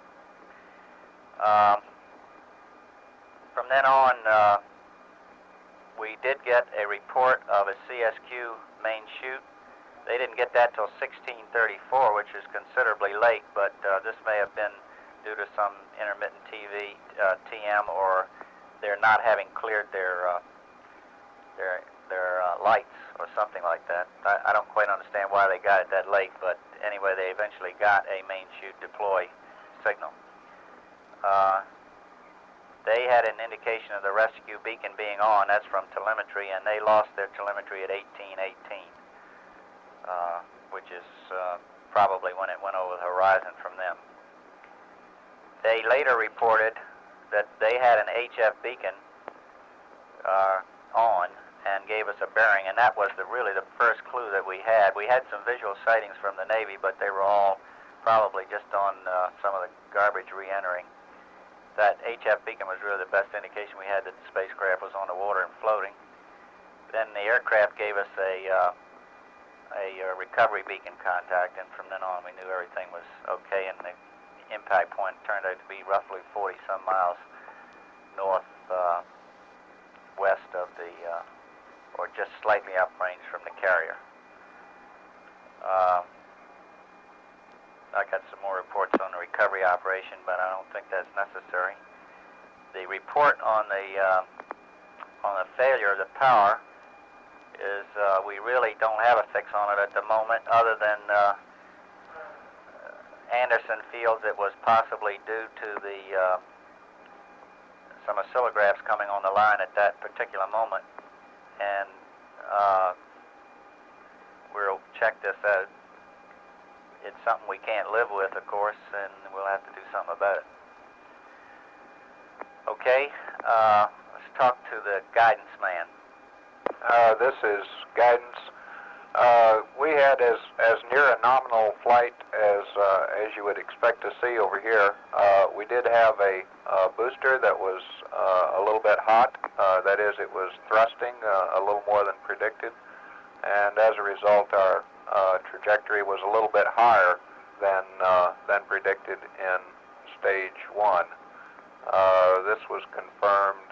The high thrust was confirmed both on our velocity versus time plot and on our flight path angle plot, where we use time marks to indicate velocity. The IGS looked excellent throughout the flight.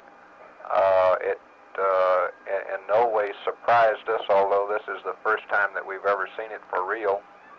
And I was quite pleased all the way with the flight. Y'all? Y'all roll were nominal. We got the engine deflections that we predicted we would have due to our pre-launch wind simulations and a lot of velocity pickup. Everything went as expected. One thing, I don't know if it was mentioned or not, because we do have time hacks on the V-gamma, it looks like our power loss was at right on 5 minutes and 15 seconds. We got a very good indication on that. When we picked it back up, everything went perfect. It was a nominal flight for all practical purposes. Okay, Fido? Okay, as guidance has already pointed out, we were just a little high in first stage, but no problem. We lost power just as I was about to mark the .8. I had to get that in from Goddard. Goddard also lost data at that time, but got it back in time to get enough data to do a go, no-go, and I think I passed the answer on to you that the cutoff did look pretty good. We were just a little over speed and slightly lower in gamma than we had thought, lower than the nominal. The IP, I gave you the first one based on Burroughs. The best answer, according to recovery that we had, was the last IP that I gave you based on the low-speed Antigua data. Roger. I would point out that when we had the power failure, I was able to go to Burroughs and get the report that they had transmitted SECO and ASCO, and by about that time, Goddard had started receiving data again. Also, we didn't observe on this flight the problem in the yaw velocity had cut off as we did on GT1. It looked like about 5 feet per second rough cut from Burroughs. We'll have to get the data and look at it closely, but it looks like it's got that problem fixed. Roger. Okay, Retro? It looked real nominal here on Platform 4. Couldn't see any large deviation or any deviation to amount to anything. Based on the cutoff velocity, I estimated an IP that was 65 miles short. That was confirmed by the IP that we got from Goddard based on the cutoff conditions. Then if you add the GE Burroughs bias to that in cutoff conditions and move the IP 25 more miles downrange, that was the IP that Fido gave you. Then when we got the Antigua solution, it was further downrange than what we had estimated by about another 15 or 20 miles, and that checks out, like Fido said, with the visual sighting, so we still aren't sure exactly what could be the difference there, unless that we were a little shallow in pitch. It would only take about 4 or 5 degrees to make that much difference. Yeah, or retro rockets could have been slightly off. But it's not going to, you mean in thrust or firing time? Thrust. Yes, that could be another solution. Yeah, I think you add all those things up, they're all going to give you dispersions. Yeah, go ahead. The bad thing there, we had lost telemetry here, and we had a method of using it, getting the delta V's to give us the attitudes and how we did, but since we did lose telemetry here, we couldn't get hold of that. You had telemetry during that period. We were going to cut some tapes, and I understand that we had a problem with the 1218. Maybe GNC can clear that up when he gets to him. Okay. The only thing I have to add is that based on the Antigua vector, it looks like that we were a little high in heat rate with about 73 BTUs per square foot per second, and the best estimate on total heat was about 6,800 BTUs per square foot. 6,800. Affirmative. Roger. That's all I have. What was the heat rate? What did you say it was? 73 BTUs per square foot per second. Roger. Okay, ECOM? Okay, power systems-wise, the battery system aboard was performing as expected, although our main bus voltage did drop to what we consider to be just above a marginal point. We were down to about 22.6 volts at liftoff, but it had been holding steady. On the fuel cell cryogenics, we were serviced to 60 some odd percent and 80% on H2 and O2 respectively. Our tank pressures held good until SECO, after which we noticed a drop by about 30% during the next minute until they were jettisoned at adapter SEP. We're unable to account for these tank pressure drops. I think later more thorough data analysis may give us some clues to what happened there. As far as ECS systems go, everything looked good. We saw the anticipated primary O2 tank pressure drop when we went on O2 high rate. And after blackout, the CSQ reported a secondary O2 bottle pressure, which was about nominal, considering about 8 minutes on O2 high rate. The cabin air temps and suit temperatures remained real good. We saw very little rise during launch. Our coolant loops, however, we did see temperature rises, and they were off scale at about 3 minutes after liftoff. We never did get them back on scale, so we don't know whether we had the water boiler functioning or not. The only other problem we had was in the instrumentation system, where we thought we had a faulty PCM tape recorder. We got to checking afterward and discovered we had a valid 8-bit word down from the bird, which indicated tape motion, but we had a ground problem in the relay, which provides us our light out here. This is being checked into now. Communications and instrumentation-wise, everything was 100%. That's all we have. Roger. Okay, booster? We didn't have any real problems. The only thing we had was what's already been mentioned, the high thrust on stage 1. It was about 5% high. But something like this doesn't really present a problem. Then on stage 2, hydraulics was about 200 psi low, but that doesn't give you a problem either. I shouldn't say it's low. It's below what you would expect it to be, but no problem. Okay. And that's about all we had. Stage 2 thrust was 100%, is that right? Right. Stage 2 thrust was exactly what you would expect it to be, right on nominal. Okay. How about tanks? Everything was normal with one slight anomaly. Just short of 4 minutes, we had a stage 2 oxidizer B sensor fluctuating very slightly about plus or minus 3 psi.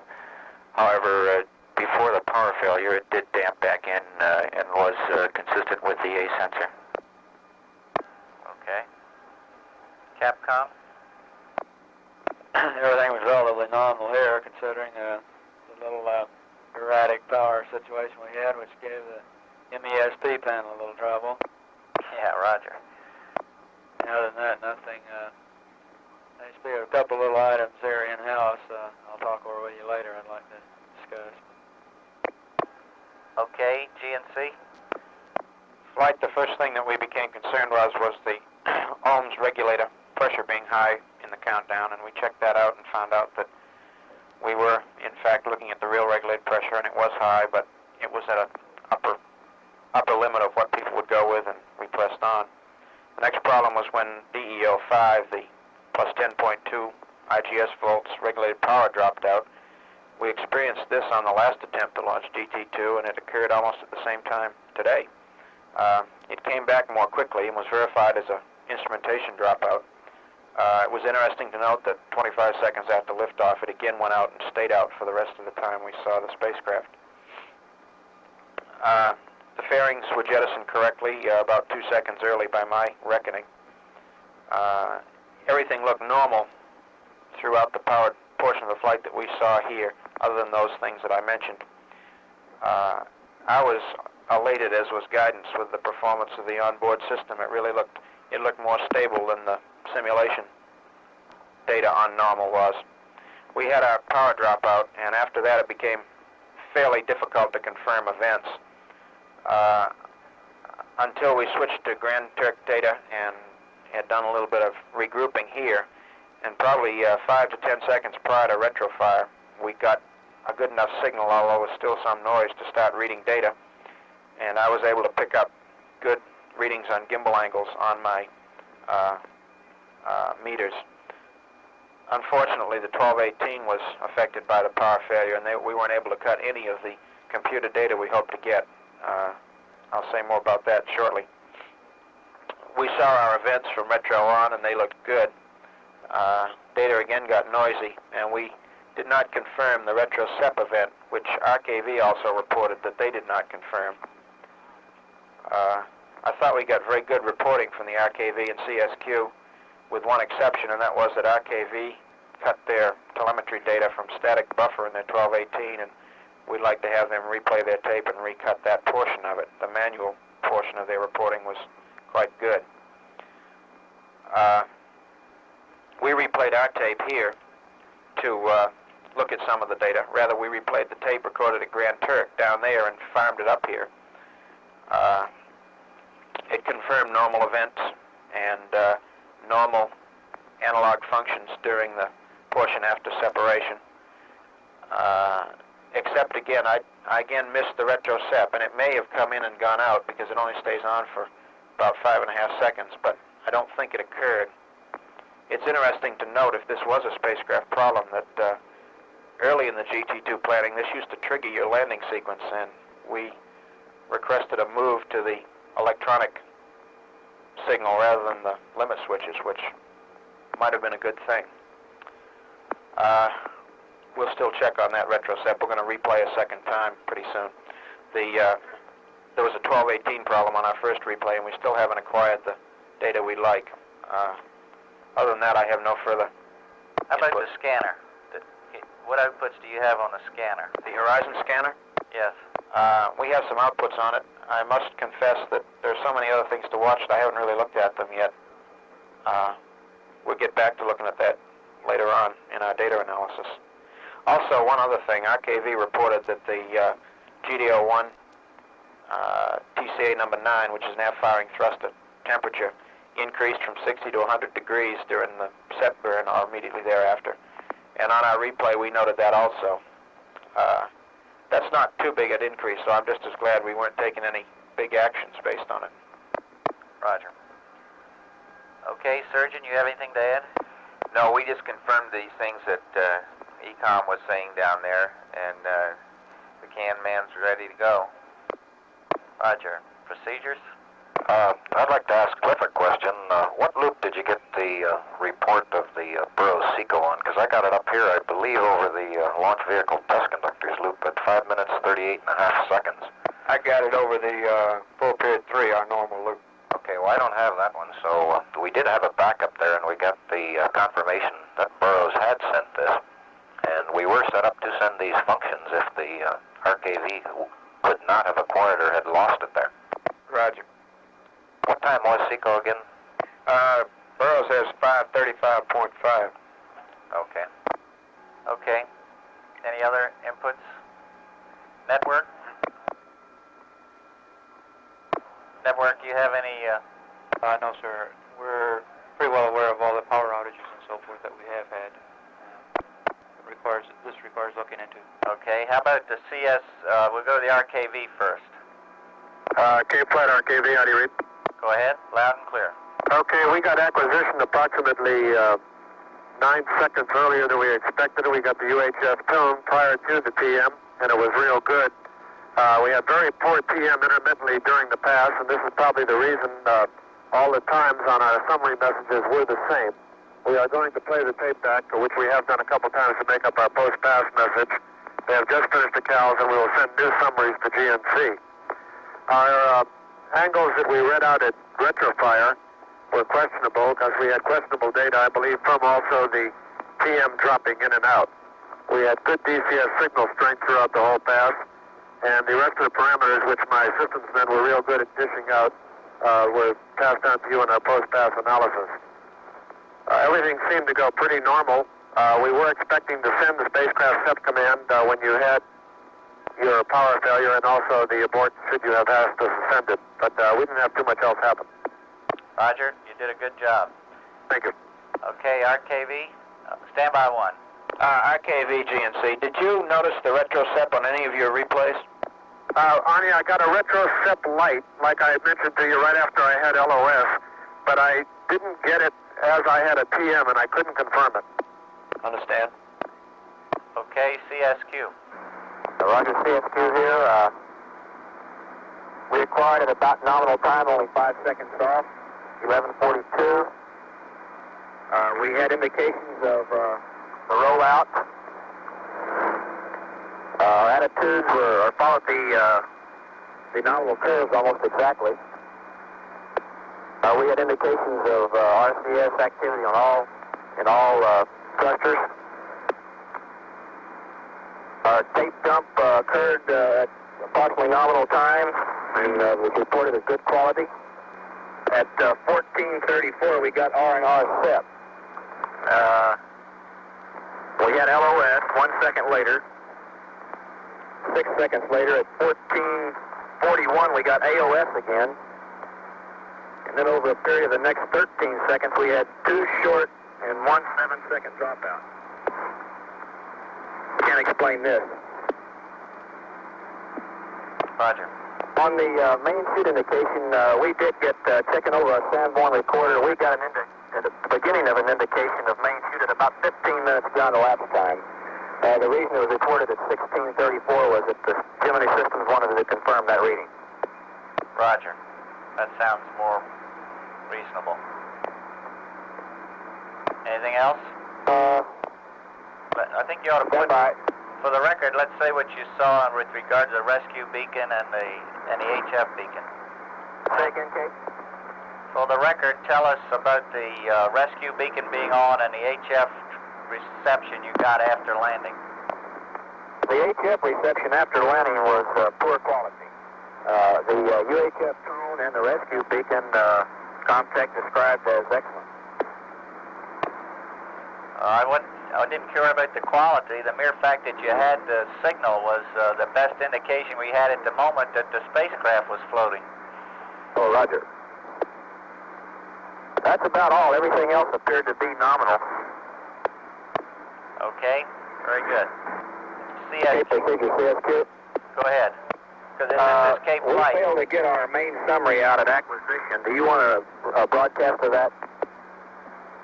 Standby 1. I got a question I'd like to ask you. We'd like your opinion on the spacecraft telemetry dropout. Do you think this was due to low signal strength or due to your equipment on the ground?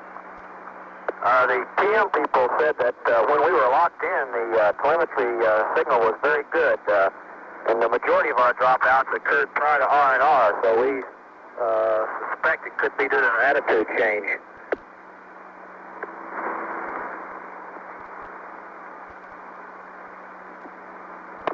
What was the period of dropout? The average period of dropouts was anywhere between 1 and 3 seconds. Roger. Okay. Okay, it was an awful good show. I would have had a better taste in my mouth if we hadn't lost the power. That was a lousy time to lose it. But certainly the launch vehicle and the spacecraft performed admirably. Okay, that's all I have. Church is out. Okay, procedure, CSQ. Go ahead. Do you want to retransmit that main summary at acquisition? We failed to get it out. Okay, fine. Let GNC come up and give you other data he wants. Stand by. Procedures, RKV. Stand by. Roger. GNC is going to come to you in a few minutes, RKV. Roger. RKV, Cape. Cape, RKV. Did you enjoy it? I thought it was terrific. I'd have liked to see a lot better TM. Yeah. We would have liked to have seen some TM a little later. I'll tell you, I feel as though I'm becoming a part of it. Uh-oh, you're hooked now. I'm even willing to stay on the ship. Well, have a good time in the big city. RKV, CSQ. CSQ RKV, go ahead, Chuck. Are your palms sweating? Say again? I say, are your palms sweating? Well, I've never heard them called palms before. How about you? I'm sweating, yes.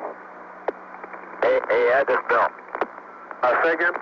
I say, Ed, this is Bill. Have you still got your shirt on? Still got my shirt on, haven't thrown my mic over the console, nothing wild. Good show. RKV, GNC. GNC RKV, I'd like to talk to you for a second. Go ahead. Okay, Arn, look, we just retransmitted the sums, but I think you're going to find that they're going to have the same times. Checking with the TM supervisor, we had approximately 50 dropouts during the pass.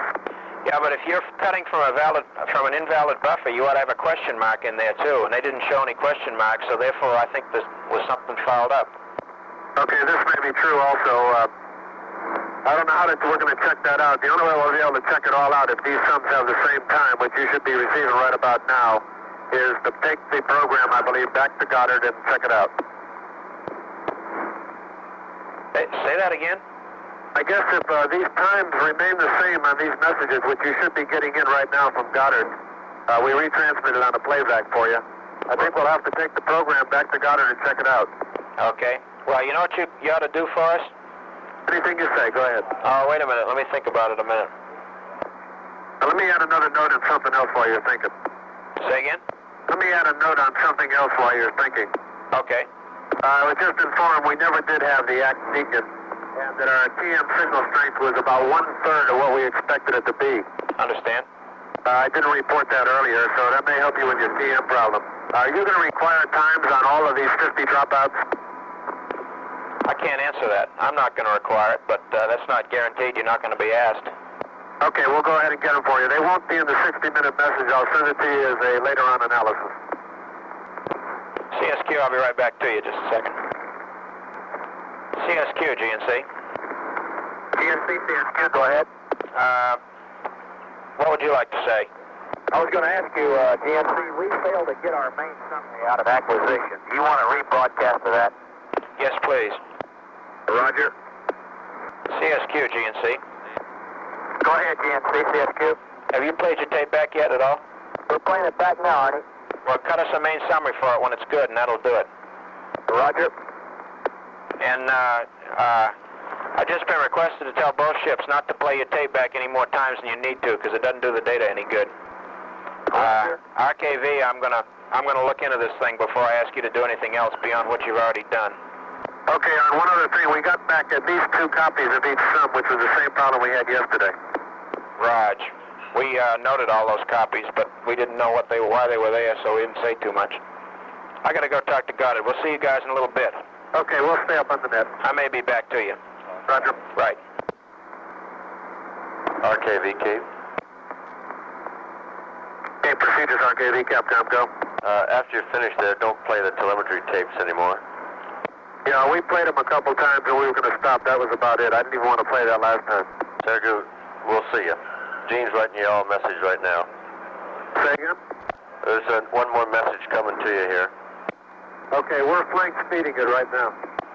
Okay, both RKV and CSQ will give you time to transmit in your final post-pass message or your report to the flight director, and you can do it while you're en route. We'll probably be getting it somewhere around, I'd say, 13 to 1400 Zulu tomorrow. Say again? Cape AFD, say again, please. Roger. Ed, I will want your final post-mission evaluation by Twix by around 1400 Zulu tomorrow. Roger, understand. We'll have a post-pass out for you in about 20 minutes also. Okay. AFD, CSQ. Go ahead. Are you referring to the post-pass analysis message number 2? I don't know if it's number 2 or not, Bill. Your final analysis of the flight. Roger. We understand that the final analysis message has to be in by tomorrow at 1300. Is that affirmed? Yeah, we'll see you tomorrow, and you can send it in to us, and we'll release permanently then tomorrow. Good show. And did you copy about the telemetry tapes? No, don't replay them anymore. Roger. We got you. Okay, fine. We'll see you tomorrow then. Right on. RKV Capcom AFD here. RKV Capcom AFD. Cape AFD, RKV Capcom. Roger, Ed. I don't think we're really interested in getting the time of all of these dropouts. I think what we're more interested in is a gross cut at the number, and if there's any period or any cycle you can determine from it. Roger, understand. Okay, we'll be coming back to you in about, let's see, I assume you guys are going to want to chow down shortly. Roger, we're going to get this 1 hour message out for you here in a few minutes, and then we're going to go on to food.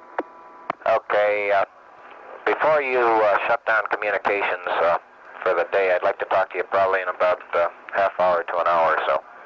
Okay, we'll call you as soon as I come back from lunch. Okay, fine. Thank you. Cape Network, this is Houston Network. Houston Network, this is Cape Network. Hold on a minute, Bob. We got M&O here wants to talk to you. Roger, we're trying to get through to him the other way. However, the call was intercepted. Network, Cape Network, Houston, M&O.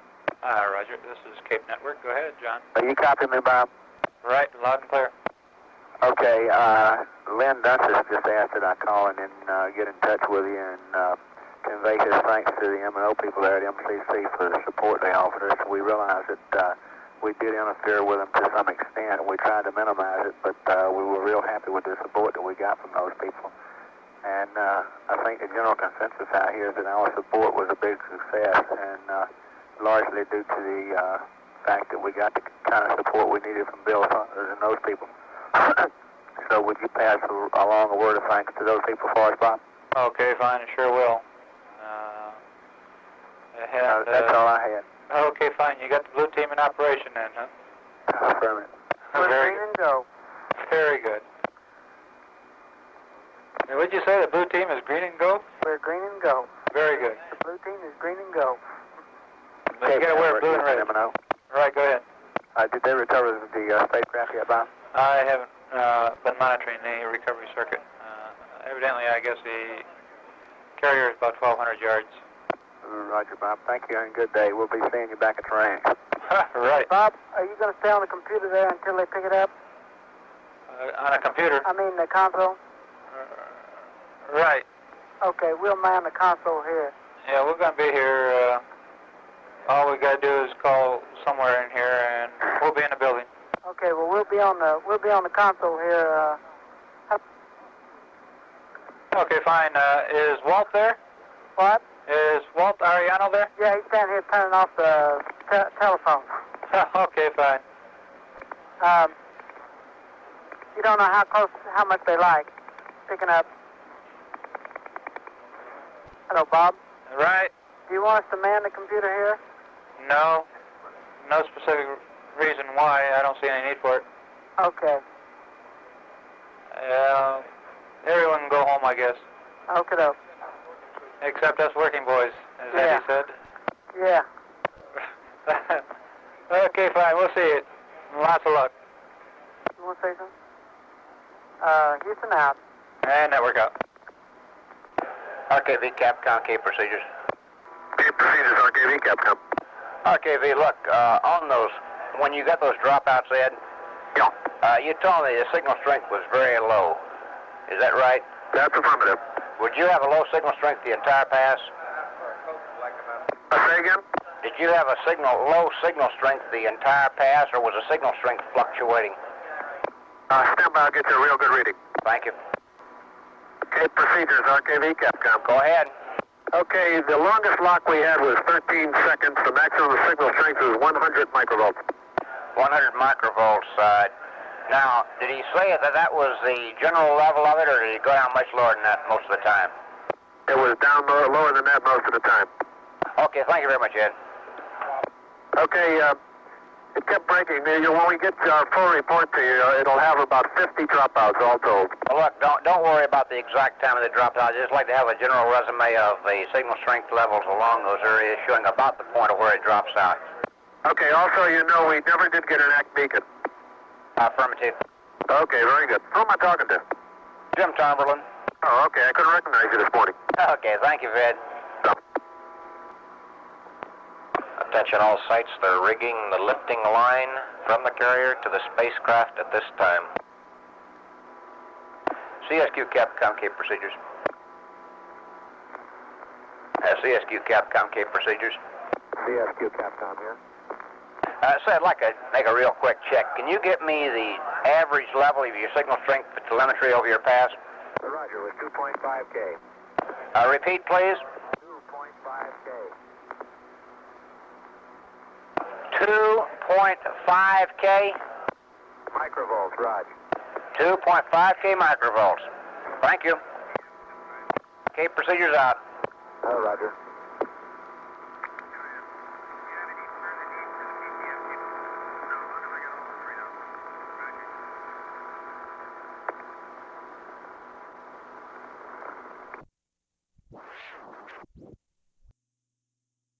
Signal strength for telemetry over your pass. Roger, with 2.5K. Repeat, please. 2.5K. Microvolts, Roger. 2.5K microvolts.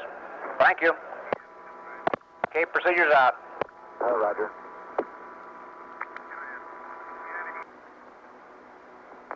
Houston Network, this is Houston Comm Control. Will you meet me on MOCR dynamics, please?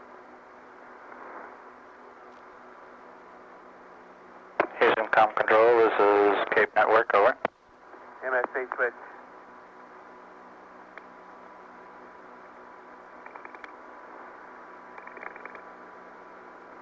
Houston Comm Control, this is Cape Network, over. This is Houston Comm Control, go. Roger, were you calling? Negative. I was trying to raise the Houston Network here. It seems like all the loops were dead, and I thought I'd take a chance and try to get him to meet me on another loop by using that one. Attention all sites, the spacecraft is clear of the water.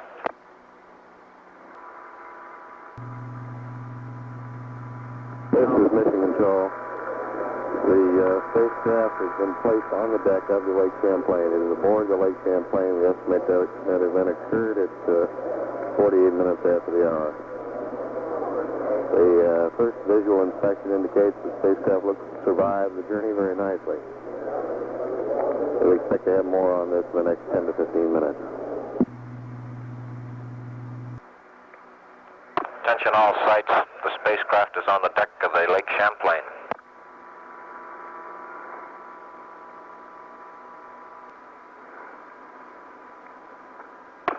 Voice control from AFD. Voice control. Roger, I want to thank you people up there for your outstanding support today. We really appreciate the job you did. Roger, thank you. And you can pass that to all the people in the comm center and network voice communications. All works. We sure appreciate it. Roger, will do. Thank you. Roger, thank you. Got his voice out.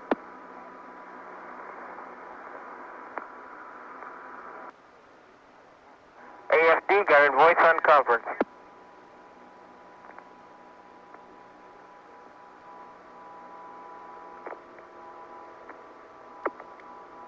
Cape AFD, RKV, Capcom.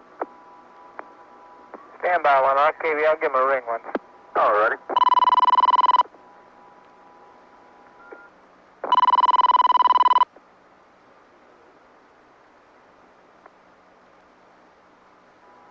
Voice, I want to ring the comm center for me.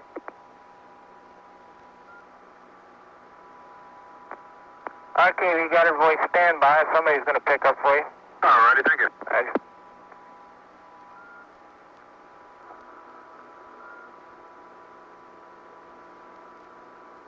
RKV Capcom, Cape procedures. Jim? Go ahead. Kranz said he wanted to talk to us as soon as we got done with chow. Okay. Have you finished yet or not? Say again? Have you finished yet? We're finished. Okay, let me ask two more questions here, and then I'll let you have Gene. Spacecraft steps, they should have gone to the adapter. Did you notice any difference in signal strength when you switched antennas on the spacecraft? Jim, from what the PM people tell me, the signal strength was always so poor, and there were so many dropouts that there was no real difference notified that they could tell. Now, what they're doing is they're taking all these signals They're writing down the act times, the LOS times, and signal strength, which I will eventually here transmit to you by Twitch. Okay, reason I'm trying to run this down now a little bit is I called CSQ. They reported when they required, which was on the, they had the adapter antenna on, the other antenna on at that time, they were getting 2,500 microvolts signal, so we were a little concerned. We wanted to see if you saw any difference between the stub antenna and the regular antenna. That's all right. Here's Gene now. Stand by. Okay.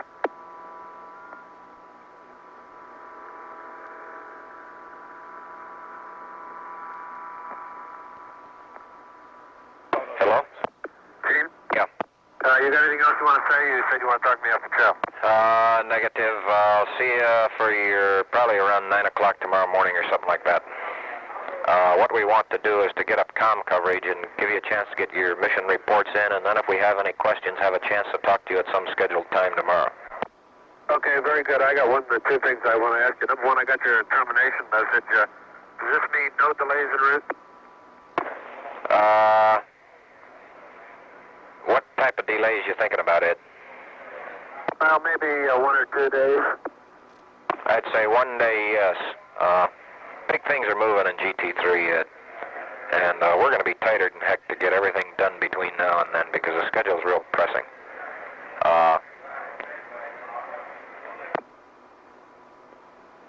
You still there, Ed? Roger, I understand. One or two other questions. Go ahead. What does Mr. Schultheis come up with? Probably looks like the CSQ is going to be going into the IOS. Okay, and where will we go? You'll be off Hawaii. We're not going up to the Retrofire point? Yeah, see what happened. They changed the flight plan on us. We're not going through this successive maneuvering for each of 3 orbits. We're just going to make one long burn as tentatively planned at the end of the 3rd orbit. So we should end up just about in the exact same spot where we were before? Yeah, it should pretty close to, it'll be in the same general vicinity. They haven't come up with any detailed flight plans yet, and this is why I think we're pretty much hard-pressed to get back and get everything done prior to, see, we're going to pick up launch simulations right here within 3 weeks. 3 weeks? Yeah. So we got to get back, get the mission roles squared away and everything else, and be ready to start launch simulations for MCC and Canaries within 3 weeks. Okay, we'll delay 1 day at the most. Okay, fine. By the way, that was a well done out there, young man. Thank you very much. My crew really came through. Everybody was spitting right out, and the M&O people did a good job, too. Well, I think everybody did a damn good job, because, boy, it's horrible to be sitting here all of a sudden and the whole world drops out from under you. We had absolutely nothing. Not a stinking thing. So what I tell the people here when the power keeps flickering and all, it's like a psychological warfare program. Yeah, that's exactly right. But let's put it this way, I'm glad it happened as late as it did because you people had already acquired. If this had happened shortly before or right after liftoff, boy, we would have been having fun. Yeah, it could have been pretty wild. It'd be pretty wild in a manned flight where we don't have somebody sitting here. I was going to say, I wonder what the Bermuda people were saying.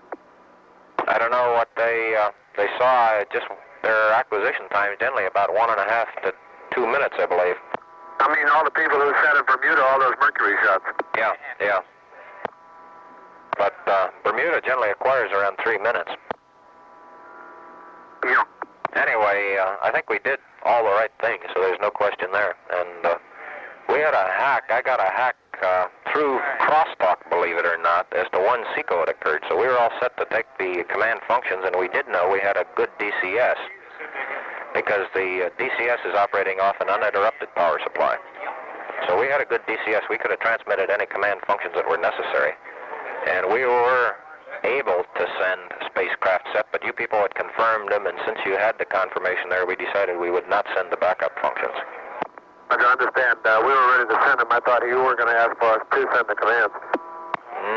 We probably would have if it hadn't occurred on time. But see, that's one thing we did have. Fortunately, I got 2 old-fashioned stopwatches here that didn't stop. They just kept working. So we knew where we were and where we should have been in the flight profile, and you kept ticking the things right off right as they happened. So we were in good shape. Good. Hope you all have a couple drinks for us tonight. And Wilco. I think the nice thing about it is that they had a lot of people there that are thinking about like why flight controllers and this type of stuff and why remote sites, and I think this is a pretty good demonstration today that no matter how well you remote data, sometimes you just can't beat the system. Yeah, that did prove another point. I don't want to talk about countdown now, though. Yeah, we got a couple countdown problems too. Okay, yeah, I really wanted this mission debriefing thing. This has got me a little snowed. I'm not aware of this problem. Well, what I'm really looking for, Ed, is that I just want a good hack. I need a good base to write a report from. We have a 48-hour report we got to turn in. And what we've got to do is describe the mission as we saw it from our position. Well, you were under the spacecraft there, and you can fill in. What I want to know is, what did you see? Okay, yeah, very good. You better get a copy of that post-pass 60-minute message I sent. It's about 9 pages long. Well, I'll tell you what, Ed, that may fill the bill. Okay, we'll try to add more to it as we work on our data here. Remember one thing, that most of the times that we give you are very poor because they're taken off the 100th event channel recorder, which doesn't have any way of knowing how good the data is, and as it jumps, it gives you inadvertent time, so the times are pretty bad. Okay, that's a good note to remember. Again, though, see, we only write in the report what we learned or what we had during real time. In other words, what did we know happened during real time? And then we put an addendum onto that once we get back as to what have we learned since then. Okay, very understand. Is Arnie around? Yeah, stand by. He's right here. He's right here. What's up? Okay, I'm looking into this computer bit. Number one, let me tell you what I just told Gene. I don't know whether you heard it. Most of the times in our post-pass analysis message aren't good. Okay, why is that? Noisy data? Well, the data kept jumping in and out, and there's no sync mechanism on this 100-channel event. Our TM Soup has got an idea for one, and I will bring a write-up on it back. He once tried to sell it to the network, and the network wouldn't buy it, so we'll have to talk about that when we get back. Did you cut any printouts of computer data during the post-SECO time? Did I cut any what? Any printouts in front of you on the computer data? Hold on, let me ask what Kranz did.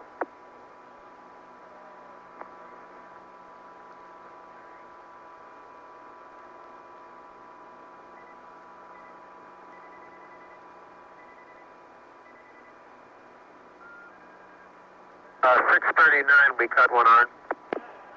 Was that a summary or a printout? That was a summary. Did you cut any printouts? We got your 6:39 summary. We also cut a 9:30 printout. A 9:30? Roger. Oh, right. A computer summary. Look, Ed, could you take the printouts that you got there during the time period from separation on for computer data and have the GCC type them up and send them in as regular summaries? Roger. We'll have them sent to you as a supplement to our analysis message. Well, I'd just soon have you send them in instead of wait for your analysis message. The analysis message is already gone. Okay, fine. Okay.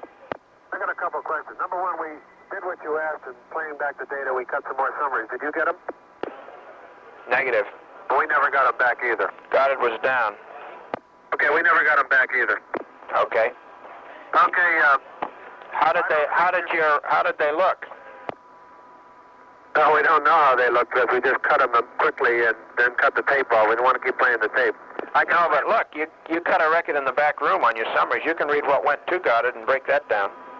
I'll get them played up to here in a little bit, and then we'll send them to you. Say again? We'll take those tapes and we'll play them up into the machine and we'll see what they look like. Okay. Because the times are right at the top, and you can read the times real easy and see if they were updating properly. Right, that's what we're going to do. We got a little work to do on this computer. I got some learning to do on it, and I think we all have got a lot to learn on how the computer works as far as dropping out of data and times and spending a lot of time on reading what the header actually says and means. Right. Like I said to you, don't expect too much from our times that are listed in the messages that we sent you because they're all messed up. Understand. Hold on, let me check with my Barker. I think he may want to talk to you or Kranz. Hold on.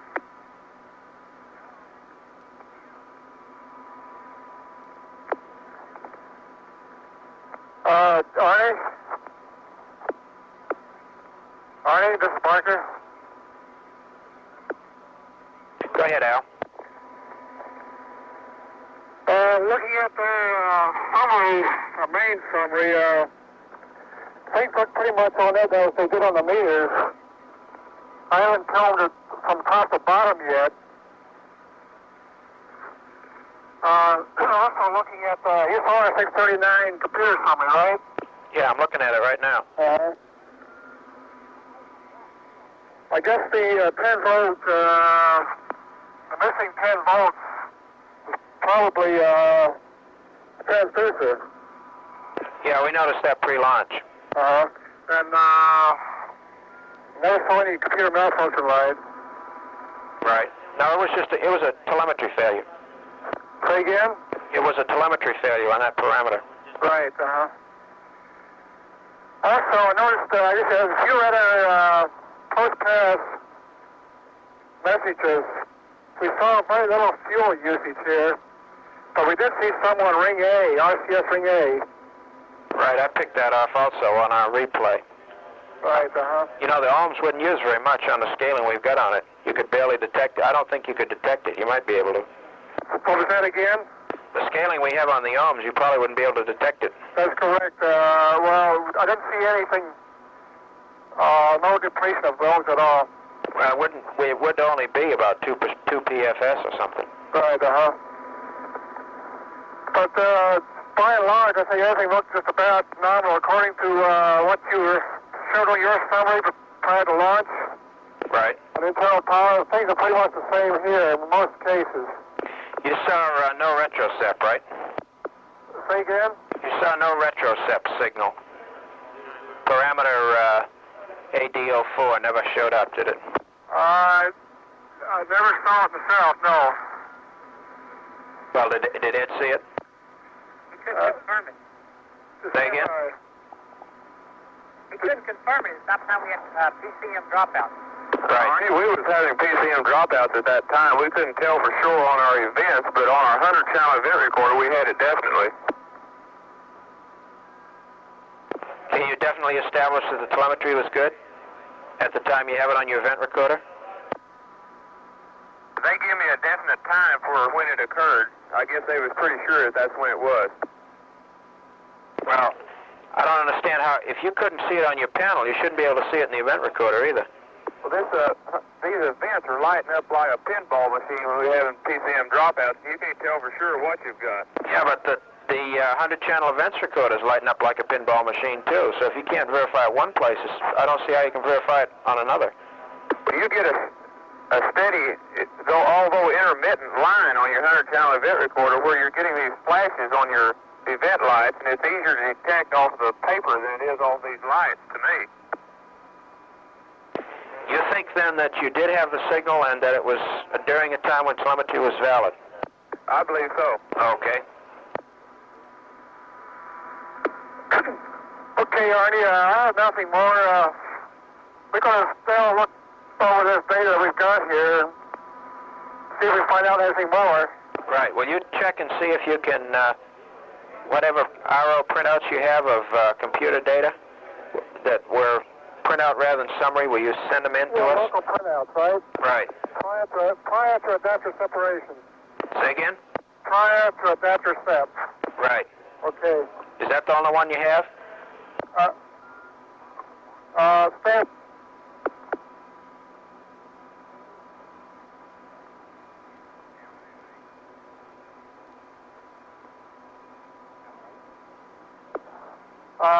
Arnie, we'll see if we have to run the tape again, we'll try it. No, don't run the tape again. All I want is the stuff you've already acquired. Whatever you have on site that we don't have in the computer printout area, I'd like to have you send in by teletype. Okay, I'll see what we have here. We got one printout, but I'm not pretty sure when it was taken. That's all right. It's time tag. Okay. And we just want to have it because we're having a hard time figuring out the parameters on there.